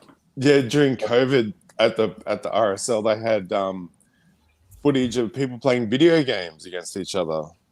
Yeah, they like it was a legitimate sport. Yeah, virtual Grand Prix. That was awesome. I watched a couple of those, and because they did what was shown on the television was like the cinematic camera angles that you could get from the game. Yeah. And it was virtually impossible to tell it apart from real. Yeah, the graphics are that good. Yeah. It was ridiculous. It was so watchable just as like a normal race. Right. Yeah. And yeah, that was, I think that was like, it wasn't necessarily drivers from the current championship, but there was like older, potentially retired drivers and then internet personalities as well. So yeah, that was a very interesting way to pass the time for the Formula One Championships meantime. Yeah. Burns. But yeah, definitely worthwhile. Last week, I know I've not come prepared myself, but last week we did misheard lyrics as a segment. Did anyone come armed with some misheard lyrics this week? Have you got any? Nothing very interesting. My friend did think in the Money for Nothing that it was you got your money for nothing and your chips for free. Your chips for free. Chippies. Yeah. And say my sister's friends used to think in the song where it says every time you go away you take a piece of me with you. She thought that it said meat for a really long time, and she braved up one day to say, I just really don't understand. Can anyone please explain to me why you take a piece of meat with you? And why would you take a piece of meat at all? Well, because how can you have any pudding if you don't eat your meat? Exactly. I guess she grew up with that warning. How can you have your pudding if you don't eat your dinner? What's that from? Pink Floyd. Pink Floyd, The Wall, or maybe off the record. Yeah, I always think it's like Monty Python level humor or something, but then I remember it's Pink Floyd. I think Monty Python made fun of it. I think they had to. How could you not? You're not. I mean, come on. Exactly, BDA. You take a piece of meat so you can have a snack later. Yeah, so yeah. It's just got some jerky in your pocket. Natural Aquarium saying wrapped up like a douche was probably mentioned. I don't think we mentioned it, but I think that is definitely a misheard lyric that everyone has had. Yeah, if you've ever seen the Kids in the Hall sketch about it. No. Yeah, they have a piece of poo rolled up in some newspaper. Like, wrapped up like a douche you're going to throw away tonight? What is that? And then so it goes through all these renditions of it, like the misheard lyrics on that one. What is the it's deuce, isn't it? Like a number 2 card. Is that what it is? It's wrapped up like a deuce, another roller in the night, like somebody playing dice. From my understanding. So deuce still meaning a 2, like you've rolled snake eyes, maybe. Snake eyes, yeah. Gotcha. Right, yeah, I don't like those new green lids. Neither do I. I mean, I enjoy the colour. They'd like 3 more twists to take them off than the black ones. I don't like the colour. Our chosen soda water has changed from a black lid to these silly green ones that just don't work as well. You guys like that soda water stuff? Yeah. Agua con gas. I used to hate it. Not a big fan. I would never drink it. I thought it tasted like a bottle of water you left like in the sun for too long, and it goes gross. Yeah. But I have had some stomach stuff, and since I started getting the tummy stuff, for some reason flat water would sit really heavy in my guts, but the fizzy water, I can still drink it. So I've overcome the terrible flavour, and I don't notice it anymore. Yeah, I don't know what that's like, because I could eat an old tire and probably be all right. Just eat whatever. I don't know. Vicky always gives me a hard time about it. She's like, you just eat whatever. Like, yeah. Don't seem to get that. I do fart like crazy, though, so maybe that's the problem. Maybe I should switch my water for less farts. We've got SodaStream, so we make fizzy rainwater. It's fucking delicious.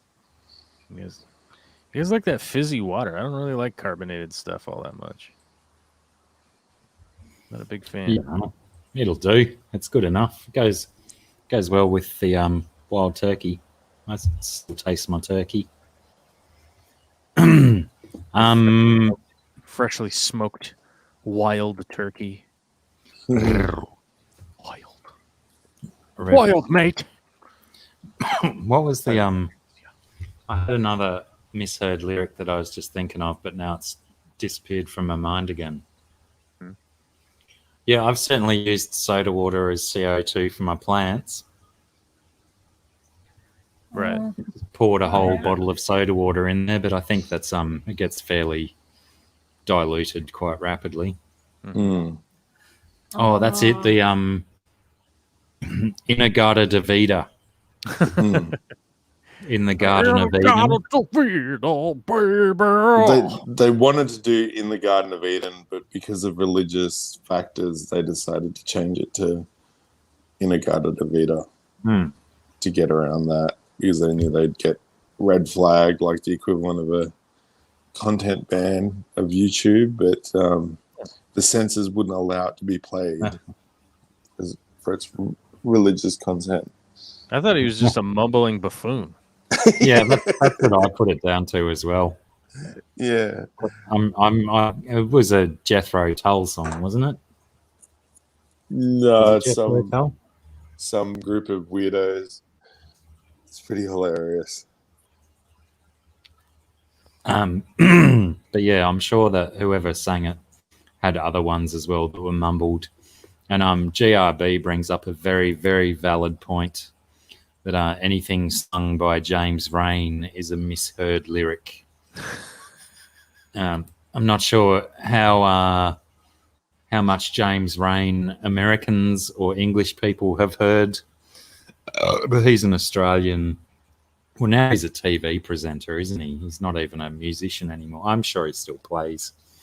But yeah, he had a very very drawly. It's like I don't open my lips to sing. That kind of guy. Oh, that's. I was going to try and look it up. This is not going to be that entertaining for anyone, but I just remembered how there was this song, and one of the things in it said that we need more hardcore, and my kids used to always sing that we need more popcorn, and they truly thought that's what the song said, and they'd sing the song and it'd come to the like, and the mate need more popcorn. That was quite funny. It's good value. Can't say I disagree. I mean, why wouldn't we need more popcorn? I mean, really? Yeah, well, there was some other one too that was like quite funny, but I can't remember it either. It was to like a really like dirty song, and then they just like had this beautiful little innocent versions of the dirty words. What they call it. Yeah, one of James Rain's good ones was go eat your breakfast, throw down your buns. But I think the original was, why are you so restless? Don't be so reckless, throw down your arms. What's the last bit? Throw down what? Your arms, like guns. Arms. Right. Guns. Throw down your guns. Just throw them down on the ground. Like that'll do something. That's a resolution we can all get behind. Just pick them up essentially, I think misheard lyrics is probably a segment that we could probably get away with each week. So, you know, those playing at home, be prepared for next stream with some misheard lyrics. There's got to be some gems out there that we haven't heard yet. Some goodies. I'm gonna go. You gotta go. See you, Sarah. Bye-bye. Bye. Bye, friend. Seems very early for you to have to go, but if you've got to go, you've got to go. You've got to go. Are you going to Byron? Do you want me to go to Chemist Warehouse? No, that's all I was concerned about is your leg. Yeah, I got to go and get my ultrasound, and then be still back home in time. Yeah, well, don't if you have time to go to that joint and look for that stuff, then do it. It'll just depend how long I end up waiting and stuff. Don't stress about it, because it's if there's one at Byron, I can just go over there anytime. Pardon me. Right, I'm going to go and see this girl off, and then I'll come back. No, walkers. We'll close this thing out with some recommendations Can't even and find stuff. how to get my hand in. Recommendations. What's going on in the crystal world out there? What's happening? Oh man, big sales trip. We did 2 weeks on the road, came back with plenty of wealth in our pockets, and just before we left, I decided to give Emma the shove and say, "Oh, our client in Brisbane, offer it up to her to come and visit us at our house rather than us having to go up to the city." And that paid off because she dropped in yesterday, and we got a good sale, about $3,500 sale, which is really good. Yeah, pretty good for a couple of hours of work. It's pretty good for any work. Yeah, Why not? but we don't get that every day, so True. yeah, it's one off. So yeah, and it's good for her. She got a holiday away from her kids, and got to see where we live. Not bad. How's the building going? Oh, it's never ending. Everyone's complaining about COVID, how they don't have any money or whatever, but now they all want to remodel their houses and all this stuff. It's pretty kooky. You know how it is. Yeah. Everyone doing it at the same time. I heard you mention the cost of particle board or whatever it is, MDF, going through the roof. It's bonkers. Like lumber is just doing stupid stuff, and it's on purpose too. I mean, that's the part that pisses me off. Is like it's not. They keep a lot of people are claiming, oh, the production's down. It's like, okay, well, how so? Yeah, and how? In what manner is it way down? Well, that's the nature. They're like, well, because of COVID. And it's like, well, okay, why? Because of COVID, is it down? It's like, well, because they can't make as much wood, and it's like, okay, well, when supply outstrips demand, that's when the value goes up to sort of knock a few people back and go, oh fuck, I can't afford what I want right now, so put it off, But everyone's being gung ho and goes, I don't give a shit. I want this shit done in my house. So yeah, the price is going to skyrocket, and this is just the beginning, Well, here's the problem: is that it's not accurately Okay, let me put it this way: the supply and demand curve are not applying to what is happening right now.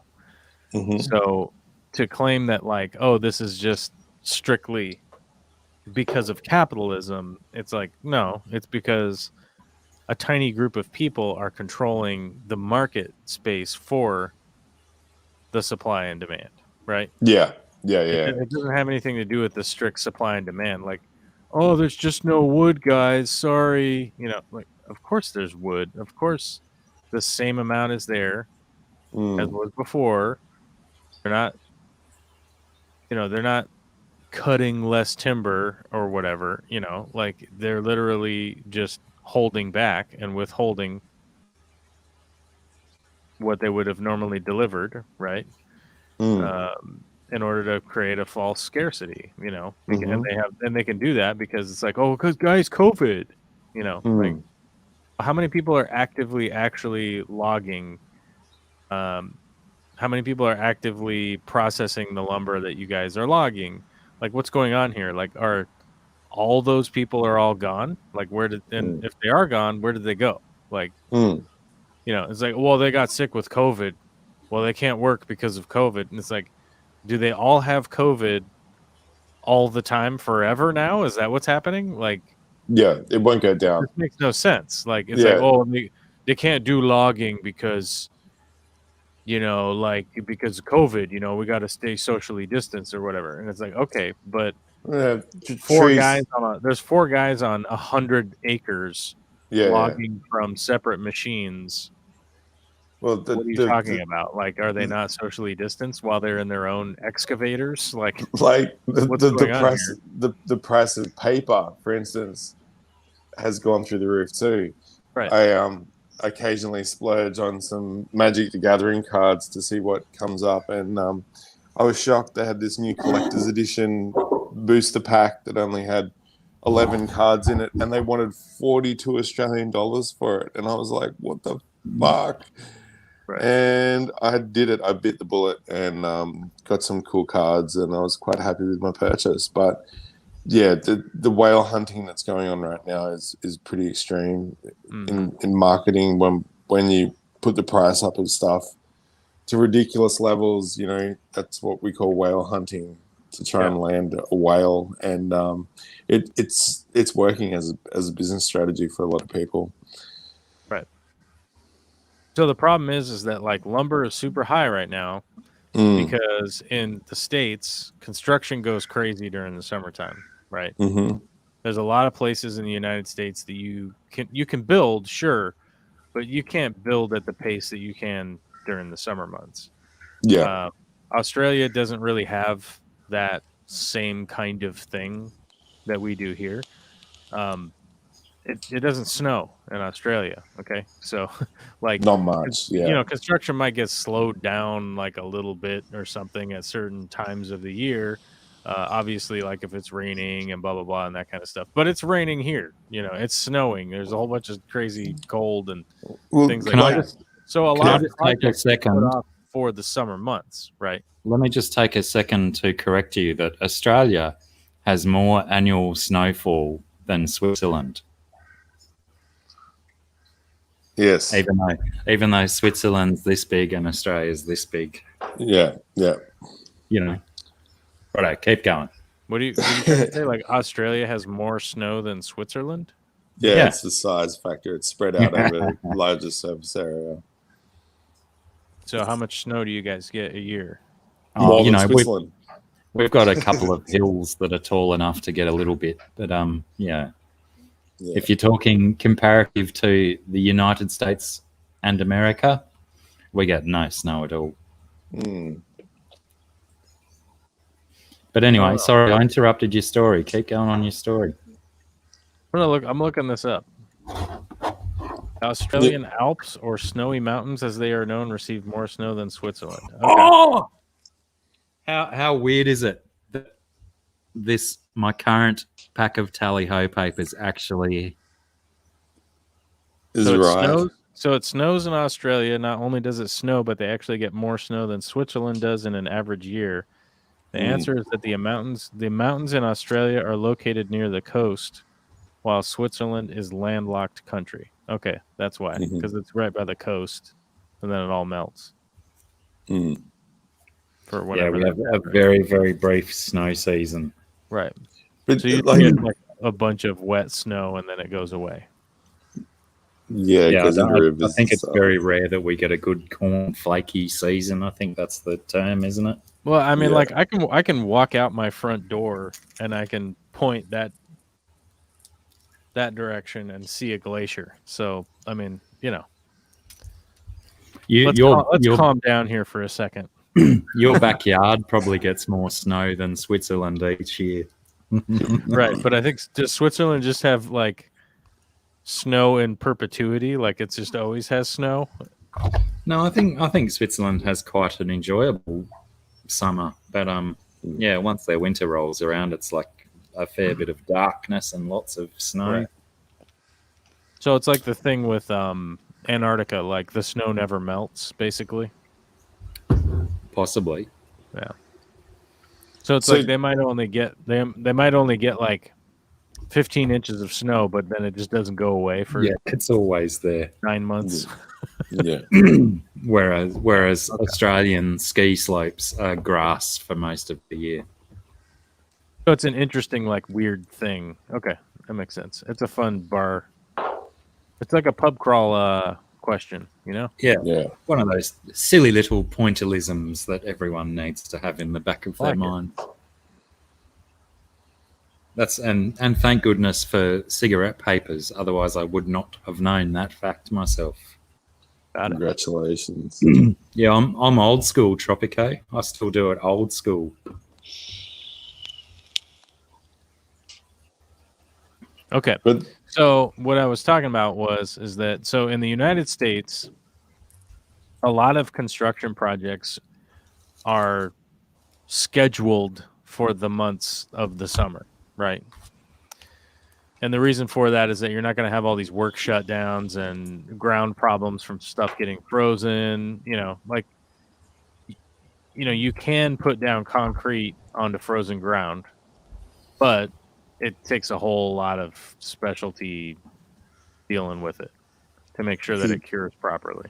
Heaters and all kinds of shit. Yeah, right. Whereas if you just wait until spring, it's like, oh, now you just pour your concrete, right? So right now it's May 11th, right? Like it's prime time, baby. Like it's prime time. Like everybody's buying a whole lot of stuff. Prime time to start building, you mean? Yeah. Drop a slab and get a frame up. Right. And this is the same as every year. This is just how it is every year, right? Like you get super busy because the weather gets nice. People are like, oh, we got to fix all this, and we got to do this, and we got to do that, and blah, blah, blah. And like, I need a new patio, or whatever. And it's like, because this is the months to do it. Like, it's not a disaster of snow and wind and frozen roads and madness. So that's ultimately my point, is that like they've literally just taken advantage of the fact that like this is the busy time. So let's raise the prices by 19,000%.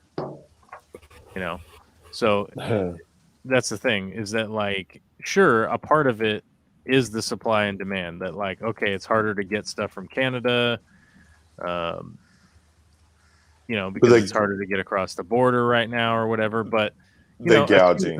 A 2-day shipping delay doesn't mean that your prices go up 18,000%. Like it just doesn't. Like no other business does that at all. And it's like we have the same problem here again, where, okay, so here's a parallel: health insurance in the United States. Regardless of who you are, at some point in time, you will need medical care, right? So you have an inelastic market. Like there's no elasticity to the market with the supply-demand curve when related to healthcare, right? Because at some point in time, like you will need some form of healthcare. It does not matter how healthy you are, unless you're like a vampire or something and you're going to live forever, which that's not real, so it doesn't really matter. But at some point in time, you're going to need health care. So like health care is the most expensive in the United States as it is compared to the rest of the world. It's like, well, why? It's like, oh, well, supply demand curve. Like, yeah. And don't they have supply demand curve in the UK? Like you've got a for-profit medical system. So one of my friends went over to the rain's kicking off. One of my friends visited the States and needed an IV drip of saline, and he looked at the bill and it was $700 for the bag of saline. Well, that's not even it being administered. That's just the actual just the bag itself. Yeah. So the hospital's gouging everyone on price, and it's also the pharmaceutical companies who provide these things. Oh man. Well, it's not the hospitals, like, because the hospitals are running off of the book of what they're supposed to charge, right? Yeah. So, like, yes, we have for-profit hospitals and stuff, but also at the same time, like, they're charging what is essentially like the agreed upon price. And they can't charge you $100 for a saline bag if they're paying $500 for it, right? Yeah. So because they'll just go out of business, right? Then there won't be a hospital, right? Yeah. Is that the rain pissing down at your house? Yeah, you can hear it. It's just starting to sprinkle on my roof. Yeah, I might have to go and get my headphones if it's that heavy. Yeah, it is. Cranking. So the thing is, like with the housing, like a lot of the construction that's happening is housing, right? Yeah. And the housing market is also, and it even though it's manipulated and people are buying houses and selling houses and blah blah blah and that kind of stuff, it's still an inelastic market in the fact that like people have to live somewhere, Like humans tried living outside and it didn't work out very good, you know. So they started building structures, and then we've evolved to live in structures, basically. So it's like, it's not like you can just be like, oh, screw it, I'm just going to be an outdoor guy. I'm just live outside. You know, you can. Very few people that do that on purpose, for sure. You know, so the housing market and construction market and stuff is also a pretty inelastic situation, because people need to live somewhere. You can't just, can't just live outside. I mean, you can certainly try it if you want. If it's the thing you want to do, you are allowed, but typically most people live somewhere, you know. Years ago, I was watching a episode of American Chopper back when it was big time, and they were repairing a roof, and I was quite shocked that in their county, like in Orange County, a roof would be like where it snows and shit. Their roof was just particle board, like MDF, with oiled shingles, nail gun to the top of the particle board. I'm like, that's spec in Orange County. My God, we can't get away with that in Australia. When you're building a roof, it's got to be serious business. Blacky's roof is open. He has an open air. He's got the tin roof, yeah. Well, he's got open air roof. The house has got tiles, but yeah, my roof and the shed roof is just open air tin. Well, a lot of what our building, so our codes are based off of, our building codes are based off of them being tested, right? So if you go, all right, so let's say you've got a 2x6 on 16-inch at like a 2/4 pitch, and then they'll test that against a snow load. They literally will build that in a giant warehouse somewhere where they test it. They'll literally put like snow on it.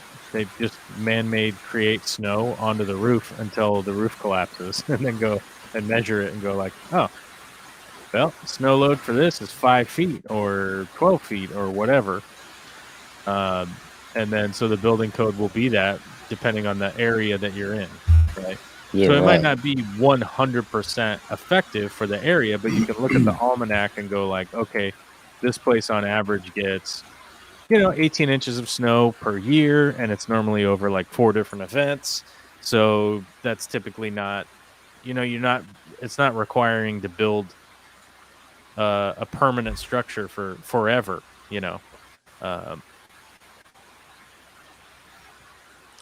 I heard a builder talk about houses that are like, our house was built in the 70s and it's still strong and whatever, and houses that are built today will only last like 20 years. It's madness, like in Australia, what the builders can get away with these days, and they charge fucking fortunes too for 20-year guarantee structures. Well, I mean, obviously there's cheap construction in certain sectors and different areas and stuff, but I mean, if you have a properly engineered building, like, it's going to last way longer than stuff that was built in the 70s. And by the way, I take apart houses that were built in the 70s a lot. Yeah. And they're trash. They're garbage, man. So, I mean, as much as I like to do the good old days thing, like as much as everybody else, it's not necessarily applicable to everything. Right. No, right. No. Well, and it's like, so you got to think the house I'm taking apart right now was built in 1924, right? And if you just go to the exterior of my house, it has 3 different layers of what's called car decking or shiplap or TNG, whatever you want to call it. There's 3 layers of it out there, plus double stack layers of shingles, right? So you have a ton of wasted cedar in the shingles, right? Because you wouldn't double stack shingles like that ever, because it's a huge waste of the trees, right? And you would never do the sheathing on the exterior of a building like the building that I'm working on right now, because it's incredibly inefficient heating and cooling wise, because you just have all this wood, right? So you have all this wood that the R rating is terrible. So you have to heat and cool it constantly in order to keep it temperate for people to live inside it, right? Because you just have a shitload of wood. It's just a ton of wood, and wood's going to pass hot and cold. It's going to heat up if the sun shines on it. It's going to get cold when it's frozen. Then it just passes the frozen to the inside. And in the States, we call that R rating. I'm not sure what they call it in Australia. I'm not familiar with your guys' building codes and stuff. But like the R rating here, like if you were going to build something that's really efficient in the area that I live in, you'd want to build something that's an R rating of 6D, like 60, right? The average house is normally built to like R35, 38 generally in this area. Like if you had just an average house, but if you had one that was really efficient, you'd get R60. That's just kind of the easiest way to explain it. A piece of wood is R3. So it's 10 times lower than what you'd be shooting for an average building, right? For a bare minimum. Yeah. And then, of course, like every area in the States is completely different. Like if I was going to build a house in Florida, you build it completely different. You're in a whole nother world, basically. But then you would do where I live in the Northwest. So, can I just add to natural aquariums? If you want to check out some of Australia's other great rocks, check out the 12 Apostles in South Australia, and also the Three Sisters in the southeast of Australia, I guess you'd call it. There's some of our other Blue Mountains, yeah, some of our other famous rocks. Apparently there used to be 7 sisters, but some of them collapsed. It happens. Oh, that's right. There used to be. Somebody took off with a couple of them. Oh, they're sisters. Very remote. Back in the day, sisters used to be the first ones taken from the village.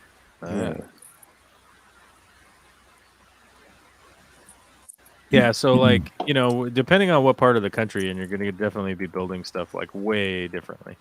Yeah. But I guess the whole reason that we even got on that is like that the wood market has been falsely, it's being messed with. It's being completely manipulated, and there's just no. It doesn't really matter like what excuse like people are coming up with. Like none of them make sense, in reality's sake, and it really sucks. Well, Blake's come through saying the 12 Apostles are only 4 now. They've all fallen down as well. Oh, that's interesting. But they're definitely down in his neighborhood, so he'd have the inside scoop on that. Climate change. Yeah, climate change affects all those big rock structures. Probably somehow. Apparently, it's all snowing down in Australia now, so who knows? Well, more than Switzerland. Yeah, more than Switzerland.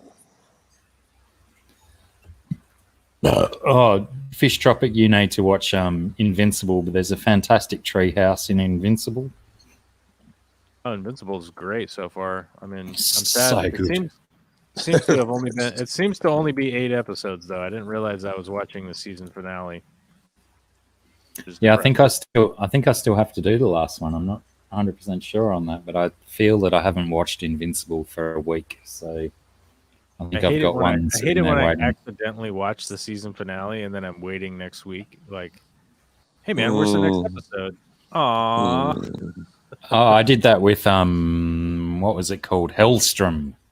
I don't know if anyone watched that show, but I got to the last episode of that and I was like, yeah, can't wait for next week's episode, and that was it. And that was the end. It's like that shouldn't have finished there. That's nowhere near finished. No. Go again. But not a bad show. It was good fun. It was another comic book to television series.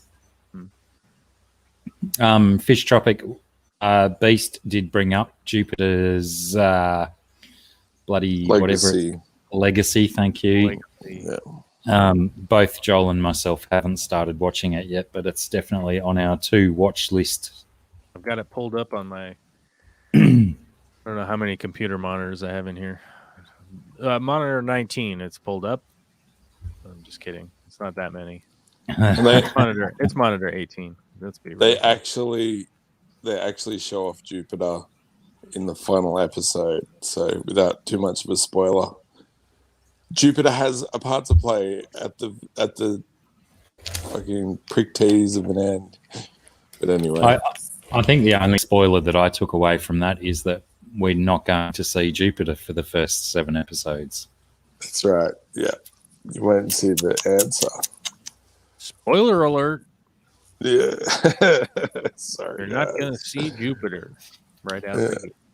Now, Blake's mentioning also Umbrella Academy, which I've had it recommended, and I think I've tried to watch the first episode, but I couldn't get into it. But if reasonable people like Corvus and Blake are recommending it, maybe I need to push through and watch more than 7 minutes of the first episode.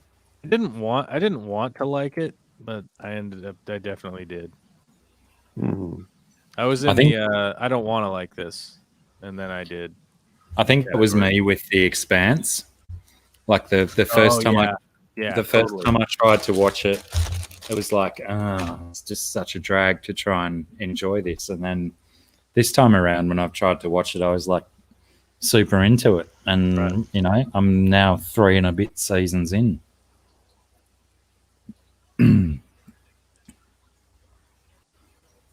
But yeah, Castlevania's another one, J-Dubs, that's been recommended to me that I have not watched. Castlevania, bro. God, and bro. How have we not talked about that? Oh, my God. That's my youth, bro. Well, I'm pretty sure that you've recommended it to me before and told me that I should watch it, and I've just not knuckled down. Man. It's just so dark and dank, and it's cool, man. You like it. And Final Fantasy popped up last night too. There's a show of that as well? Yeah. Huh. Yeah, I'm not going to do that one. Yeah. But which Final Fantasy is it? That's the question. I think it's like all their productions. It's a standalone with reoccurring themes. There'll be chocobos for sure. Got it. I don't know. I might not check it out then. Yeah. That Final Fantasy is going to take a lot of encouragement. When I was a kid, like Final Fantasy came out, it was like the RPG, bro, like big time. Number 7, yeah. And then there was just so many of them, and it just never made any sense, and it just completely went like all over the place. And I don't know. Yeah, I could never get into the games. They were terrible. Like, Final Fantasy 9. Whoa. Yeah, my brother's mad for what happened to 10? Like 10 was so bad they didn't even bring it from Japan or whatever. Yeah. Oh, okay. What's going on? Potentially Fish Tropic, they can't make a good Green Lantern because even though he was one of my favorite superheroes when I was a young lad, it's a bit of a slack premise, really, isn't it? I always think it doesn't work well when you have the superhero just like gets some superpowers, Yeah, just by putting a piece of jewelry on, and all of a sudden you're a god. Yeah, because like there's no evolution, and it's like I was talking about earlier, where it's like the characters don't learn anything, like they don't become a more intelligent character, like they just become older, basically. It's like they become older and some stuff happened, and then now they're, oh wow, it's been like chronologically it's been 3 years, but this dum-dum just keeps doing the same dumb stuff, and you're like, what? Still that same lovable idiot. Yeah, you're like, huh? What? Why? Why is he not changing his?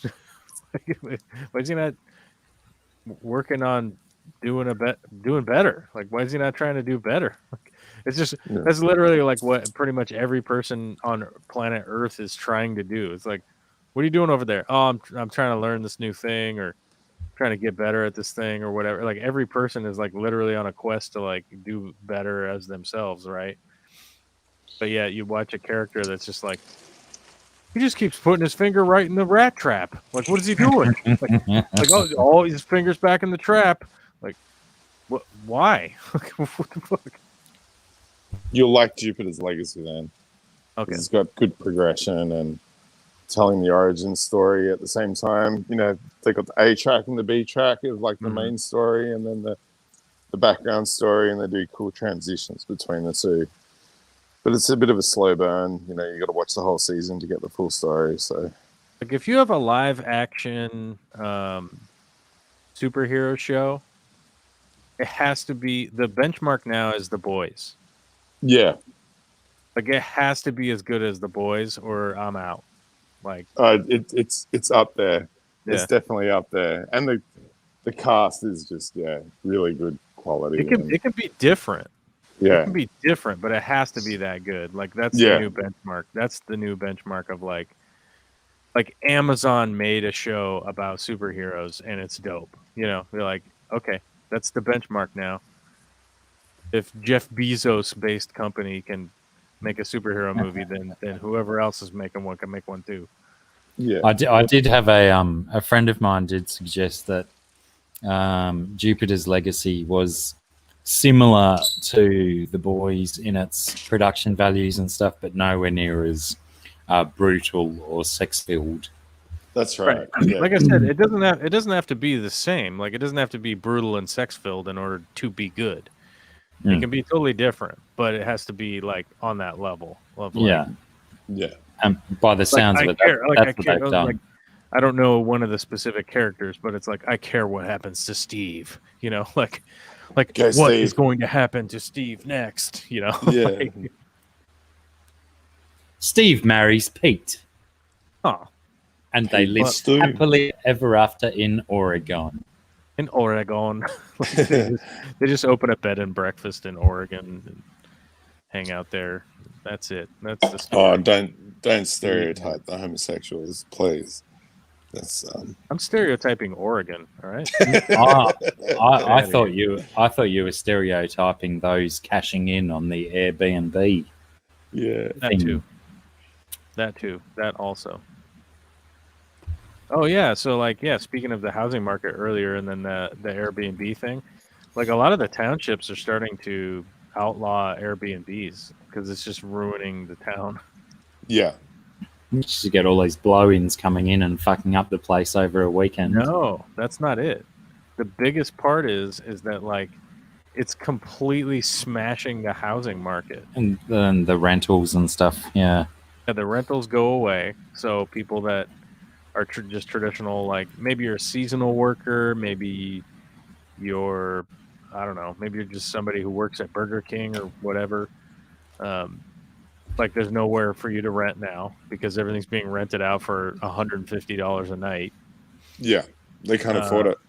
And the landlords that own them, it's just like they're literally like, oh, we don't care, you know, like we're not really they're not a part of the town.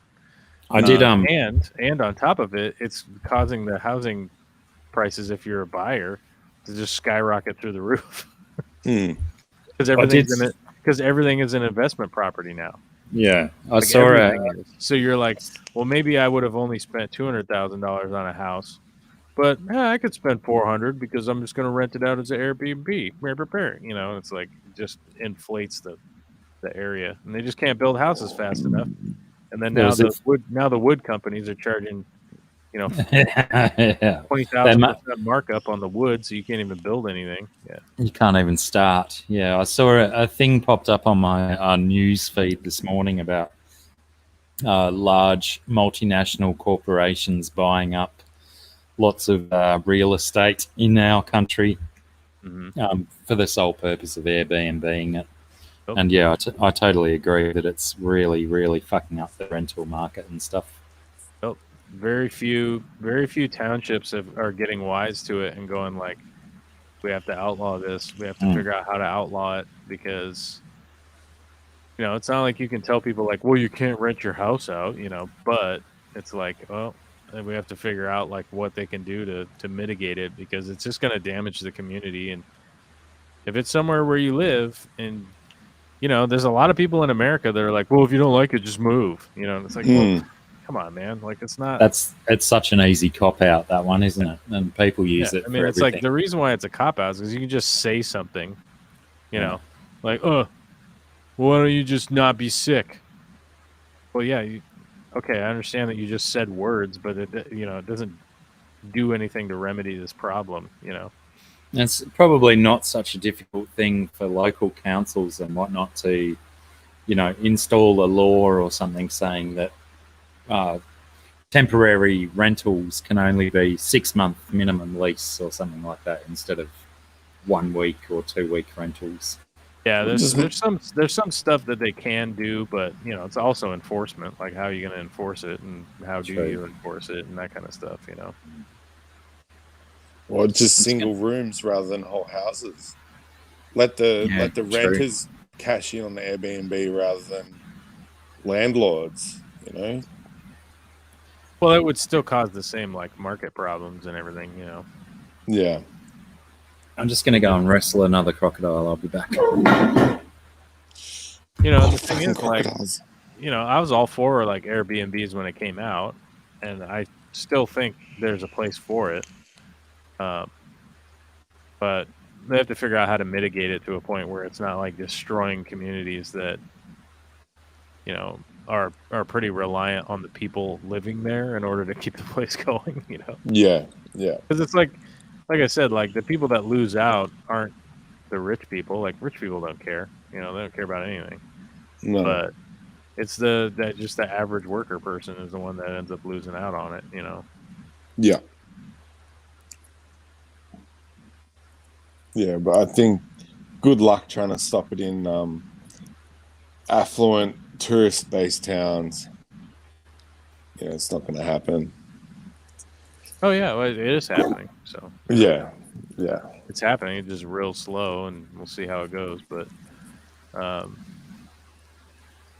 know, and a lot of people in the Airbnbs like lost their ass because of COVID. You know, because they own these properties that they were assuming would rent out, and then whoops, you know, pandemic. Nobody's going to Airbnbs. Oops.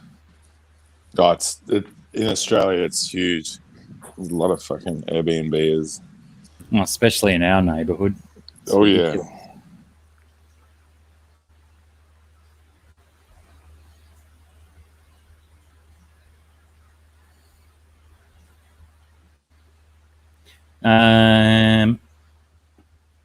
I don't know if everyone saw, but I posted on Instagram through the week. Oh, g'day, Chewy. How's it going, mate? I posted on Instagram we were gluing the Windelov tree, as we discussed last week. I was very disappointed this morning to wake up and find that the biggest piece had broken away from the wood and separated itself. So I'm going to have to start again and potentially do 2 or 3 different pieces of wood instead of just relying on one. Well, that's the thing. Like, I'm just reading the chat, and some people were saying that if their house was $1 million, they'd sell it. If my house was $1 million, I would sell it too. But we're just talking about average people. Sorry. Anyhow, I think mine is about 1.7 at the moment. Mm-hmm. Yep, I'm up there in around 2. I'm not moving at all. This place is priceless. Yeah. Where would you go? That's the biggest answer. True. And like, I know I've got some friends that were living up in the hills, and they got really amazing prices for their property and living. Now they're living in their cars or something. I like one friend. She's got a nice house in Brunswick that she bought and made a tidy profit, so she's got extra cash to use for things. But I was telling her, like, because she said the views were so amazing, you know, from the house you could see 3 beaches up in the hills. I'm like, well, you know, come 10 years down the track with that extra money that you made, you're probably be able to buy transparent LCD windows and pipe in views from anywhere on the planet. That's true. If only she videoed her views from up there, she could have the same views down in Brunswick. Exactly. It's bound to happen, you know, a premium subscription service like Netflix, but to scenic scenescapes from scenic nature areas. Yeah, you know, you could have a view from digital wallpapers. Yeah, in summer you could have Antarctica, watch the penguins, you know, feel all chilled out with the air conditioning cranking. Hopefully, I can be the guy that goes out there to film those. Fucking oath, man! You got to put up opportunity. Yeah, boys, absolutely. Let's go. Yeah, expedition time. Set up live stream cameras. You know, you don't want to cheat people. You want live stream of the area that they want the view from. You want live stream skinny dipping dudes in Antarctica. I thought you were referring to the live stream that I almost skinny dipped on in the middle of winter. Oh, it was freezing, and I still jumped in the pool. But I had my underpants on. Oh yeah, it was midwinter, maybe 2.5 years ago. I think it might have been on the Dr. Thirsty Mate stream when myself and Aquamate and Thirsty Rabbit did a live stream, and I can't remember what the thing was, but I said that if this happens, I will go and jump in the pool. And I stripped down to my knickers and I went and jumped in the pool in the middle of winter. Was there any naturally frozen water outside? Oh, no. We don't get that bad up here. Yeah, so it wasn't freezing out. Got it. Oh, yeah. Freezing I use just as a descriptive term, not an actual physical state. Got it. That's very interesting about your tree, BJ Palmer, but lots of trees do specialize in compartmentalization, which means they can separate their cells out and regrow around them and stuff. So yeah, if you're they probably quite enjoy being strung back together. Mm-hmm. Yeah, grafting trees is so much fun. It is. I've done that before. And sometimes it's so much easier than you expect it to be, and they're very responsive to it. Yeah, quite often. Yeah, as long as you can line up the wedges just right, you'll generally get some growth. I have been pleasantly surprised with my grafting efforts in the past. Oh, look at BJ go, even with the metric conversions for us. Pardon me. All right, so shall we get on to some recommendations and then get out of here? Oh my God, it's almost 10 o'clock. I got to go to bed. Yeah. That's what I'm saying. Let's jump onto these recommendations. Recommendations, TVs, movies, podcasts, albums, music. What do you got?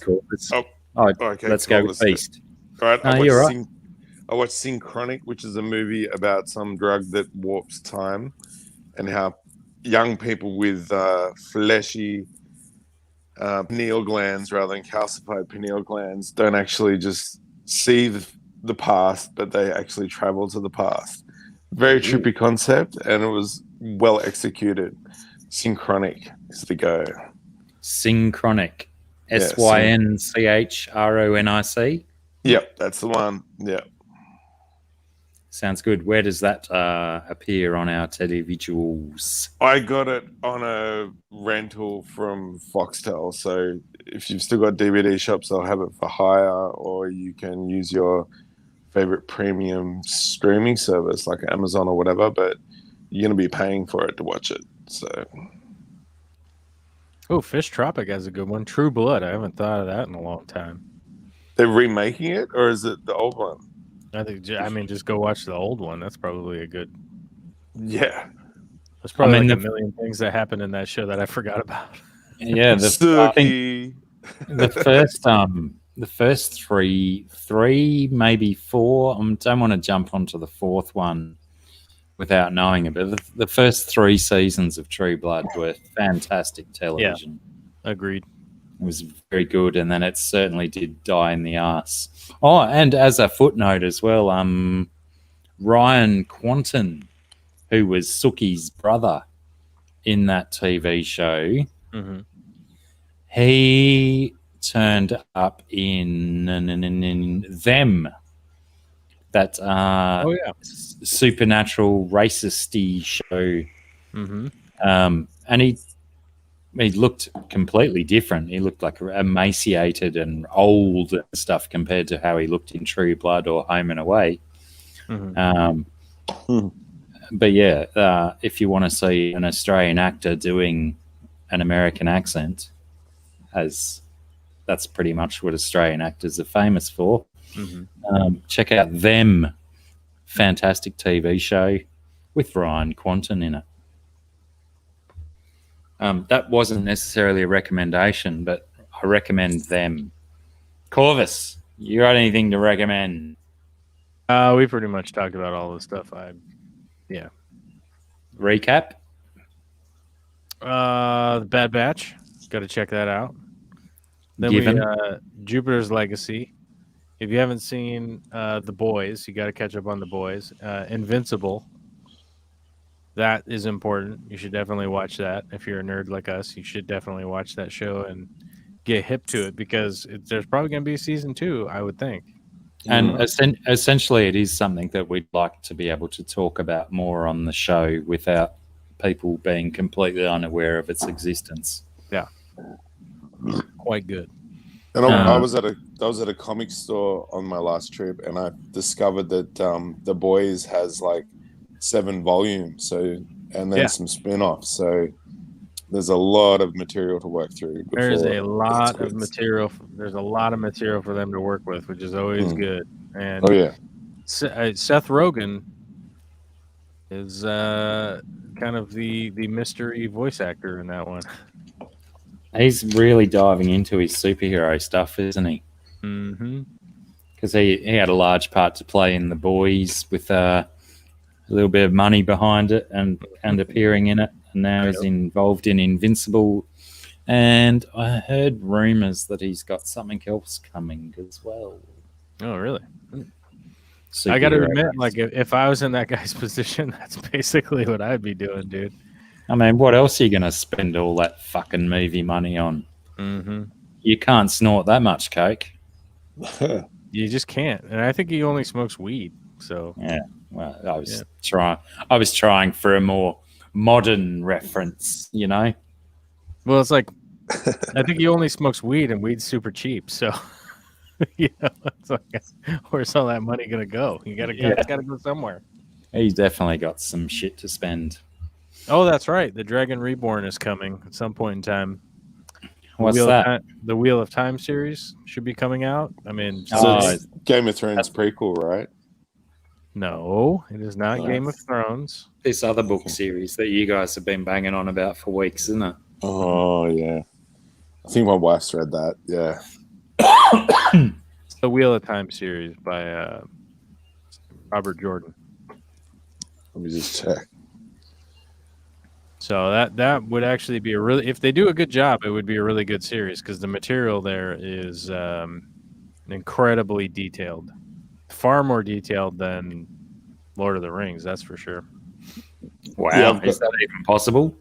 We've got the Dragon Reborn right there. Yeah, I think it's like 16 novels that are all like 1,000 pages long. There's a lot of material there, and he died before he even got finished writing them all. Yeah, that's right. It certainly puts Tolkien to shame. Yeah, it was originally supposed to be a trilogy, and then he just kept writing. Jeff Rose. G'day, brother. Right, my phone is about to crash, so I better say my goodbyes. Lovely once again to be a part of this.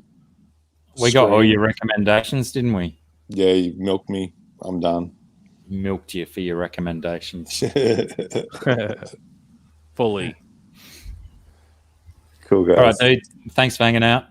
No worries. Thanks for having me. Take care, guys. See you buddy. when I'm looking at you. All right, bye. Yeah. Oh, bye-bye.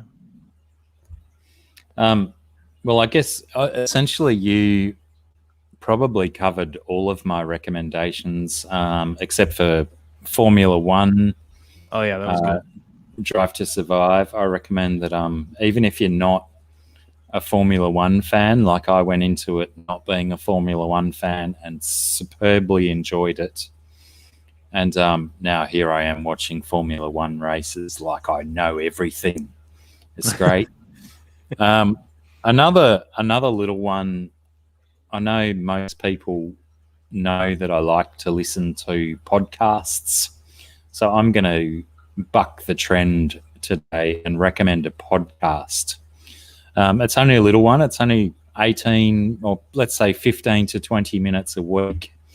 And it's called Bizarre Albums by Tony Thaxton, I believe is his name. He has got ties to a couple of other, what's that band called? Stop or We'll Die. Have you heard of them, Corvus? It sounds familiar. It sounds familiar like I should, but who knows? I think that's what the band is called, but they've been doing podcasting for a little while, but their most recent endeavor into podcasting is that they do a new song. They basically churn out a song each week on their podcast. And I think Tony Thaxton may be the drummer for Stop or We'll Die. And he does this little podcast each week called Bizarre Albums, and he goes through records that have been released by people like actors or professional athletes, stuff like that potentially shouldn't necessarily release records. And the one I listened to this morning was Kurt Russell released a record back in the day when he was a teenage TV star being pushed by Walt Disney. Definitely worth a listen. There's some really cool records and references to songs and stuff that you'd probably never heard of before. Definitely worth a listen. And while I'm on the subject of podcasts, I guess stuff you should know. Always listen to those guys, Josh and Chuck. I like it. They're very good. I would check that out for sure. It's really, really intriguing. Tony's had a few very good Bizarre Albums episodes in the last month or so.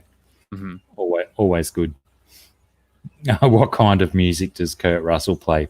Well, let's just say he's not the greatest singer, but all he was on his record was the singer, and it was basically the brainchild of a music producer because he was, he was coming up as a young actor, and I think in the mid to late 70s, I think that's what actors did when they were coming up.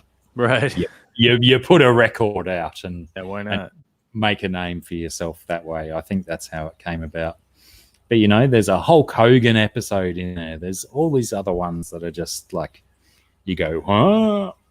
And they all deserve a listen. Hogan has a record?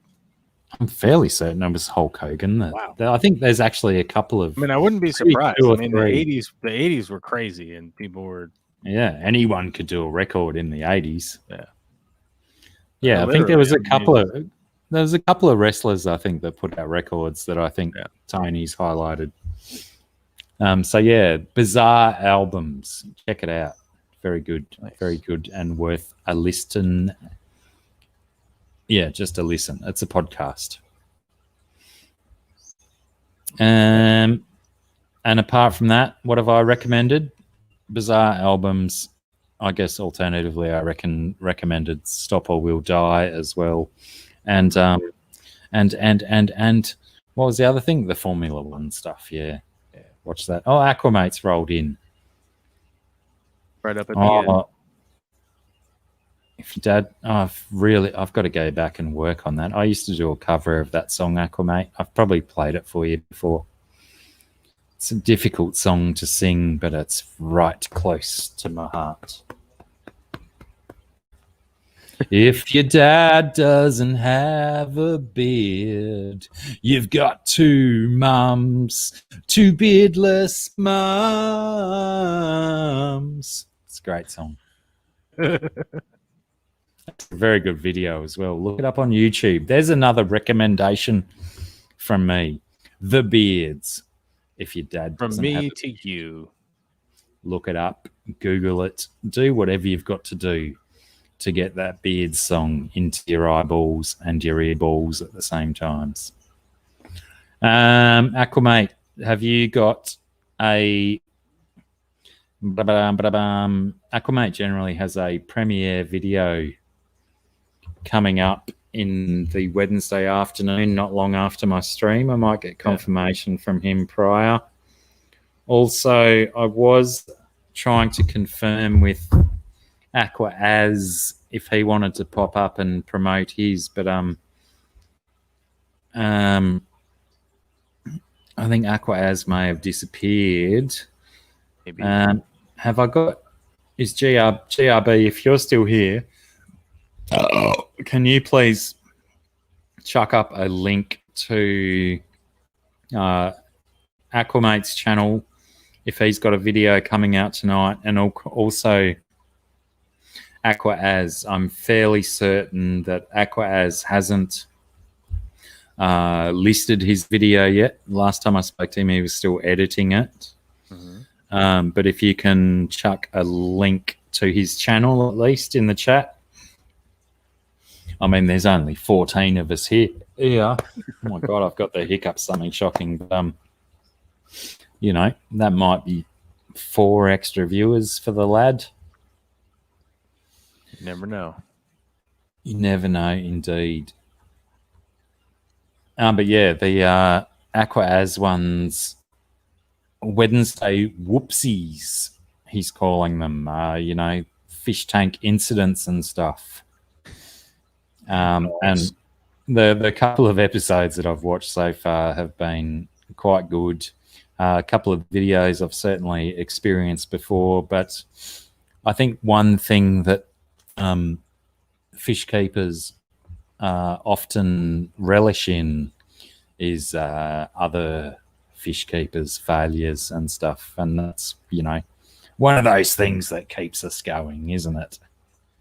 Seems to be the case, doesn't it? That people are like, wow, your thing caught on fire, you know, or whatever. Yeah.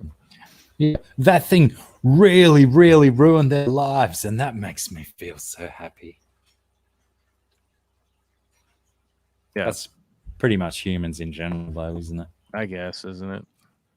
There we go. Aquamate is going to go live at approximately 5:30, which is approximately 2 hours and 25 minutes from now. He's on holidays in Cairns. Holidays, such a weird word to hear nowadays. Very strange. That people can actually go away from where they live and have a different time to regular life. But that's what Aquamate's doing. Fingers crossed, at least one person in his family gets COVID to make it worthwhile. I mean, if you go away and you don't get COVID, clearly you haven't tried hard enough. Kind of what's the point, right? Yeah. I mean, if you're going to go somewhere different, you know, lick all the toilet seats you can. Of course. Well, I kind of do that anyhow, right? That's where the COVID lives, isn't it? I believe so. I read about it in a book. I mean, licking toilet seats on its own is a joyous thing, and to get COVID on top, bonus. Mm-hmm. And we just lost 7 viewers. Yes. Oh, people are just so sick of hearing about toilet seats, aren't they? That's true. The toilet seat talk. It just gets them every breaking point. The breaking point of everyone. All right. Well, I think we've got all of our recommendations out of our way. We did misheard lyrics. Don't forget, people in the chat next week, be prepared with some misheard lyrics. That's right. And recommendations as well. We'll open the floor up to the viewers for your recommendations as well. We are an inclusive podcast, if you want to call this a podcast. It's kind of podcast-ish. Yeah, I'd prefer to call it a podcast than a YouTube live stream, because podcast has 2 syllables less. Well, that's a much better connotation too, and like maybe people can understand that better. Yeah. than like the whole it's a fish tube live stream. It's like what's fish tube? I don't understand. Like okay. Humans are simple folk. They appreciate fewer syllables. Yeah. I think we've all proved that. Just understand the concept of it, that it's a podcast situation. You know. Yeah. I think people understand that podcasts are not just an audio experience, but sometimes there's some video to go along with it as well. Right. So yeah, bring your misheard lyrics, bring your recommendations, because we're all bloody TV and movie nerds here as well. We want to know what we're missing out on. Natural aquariums brings up a very valid point. Did we even talk about any fish tonight? I don't know. No, I didn't see anybody even ask about any fish. So. Yeah, I don't think. It's hard to just talk about fish like unprompted. You know what I mean? Like without some kind of. You know what I mean? I don't know. Yeah, once a question gets asked and triggers us, generally we can go for half an hour on fish. But right. I think everyone's just getting used to the fact that, we're not just doing this show for the fish. We're doing it for us and getting our steam out of our vents, etc.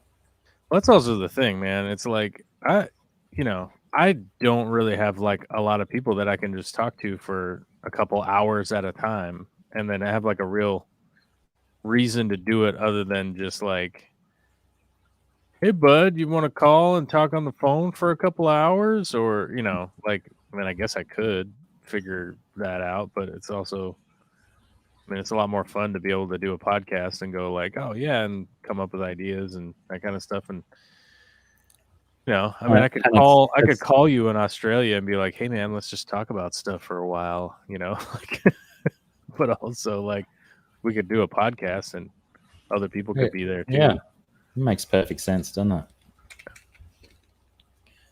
I've got live bloodworms as well. I've got an impressive supply of live bloodworms. There's your fish talk, people.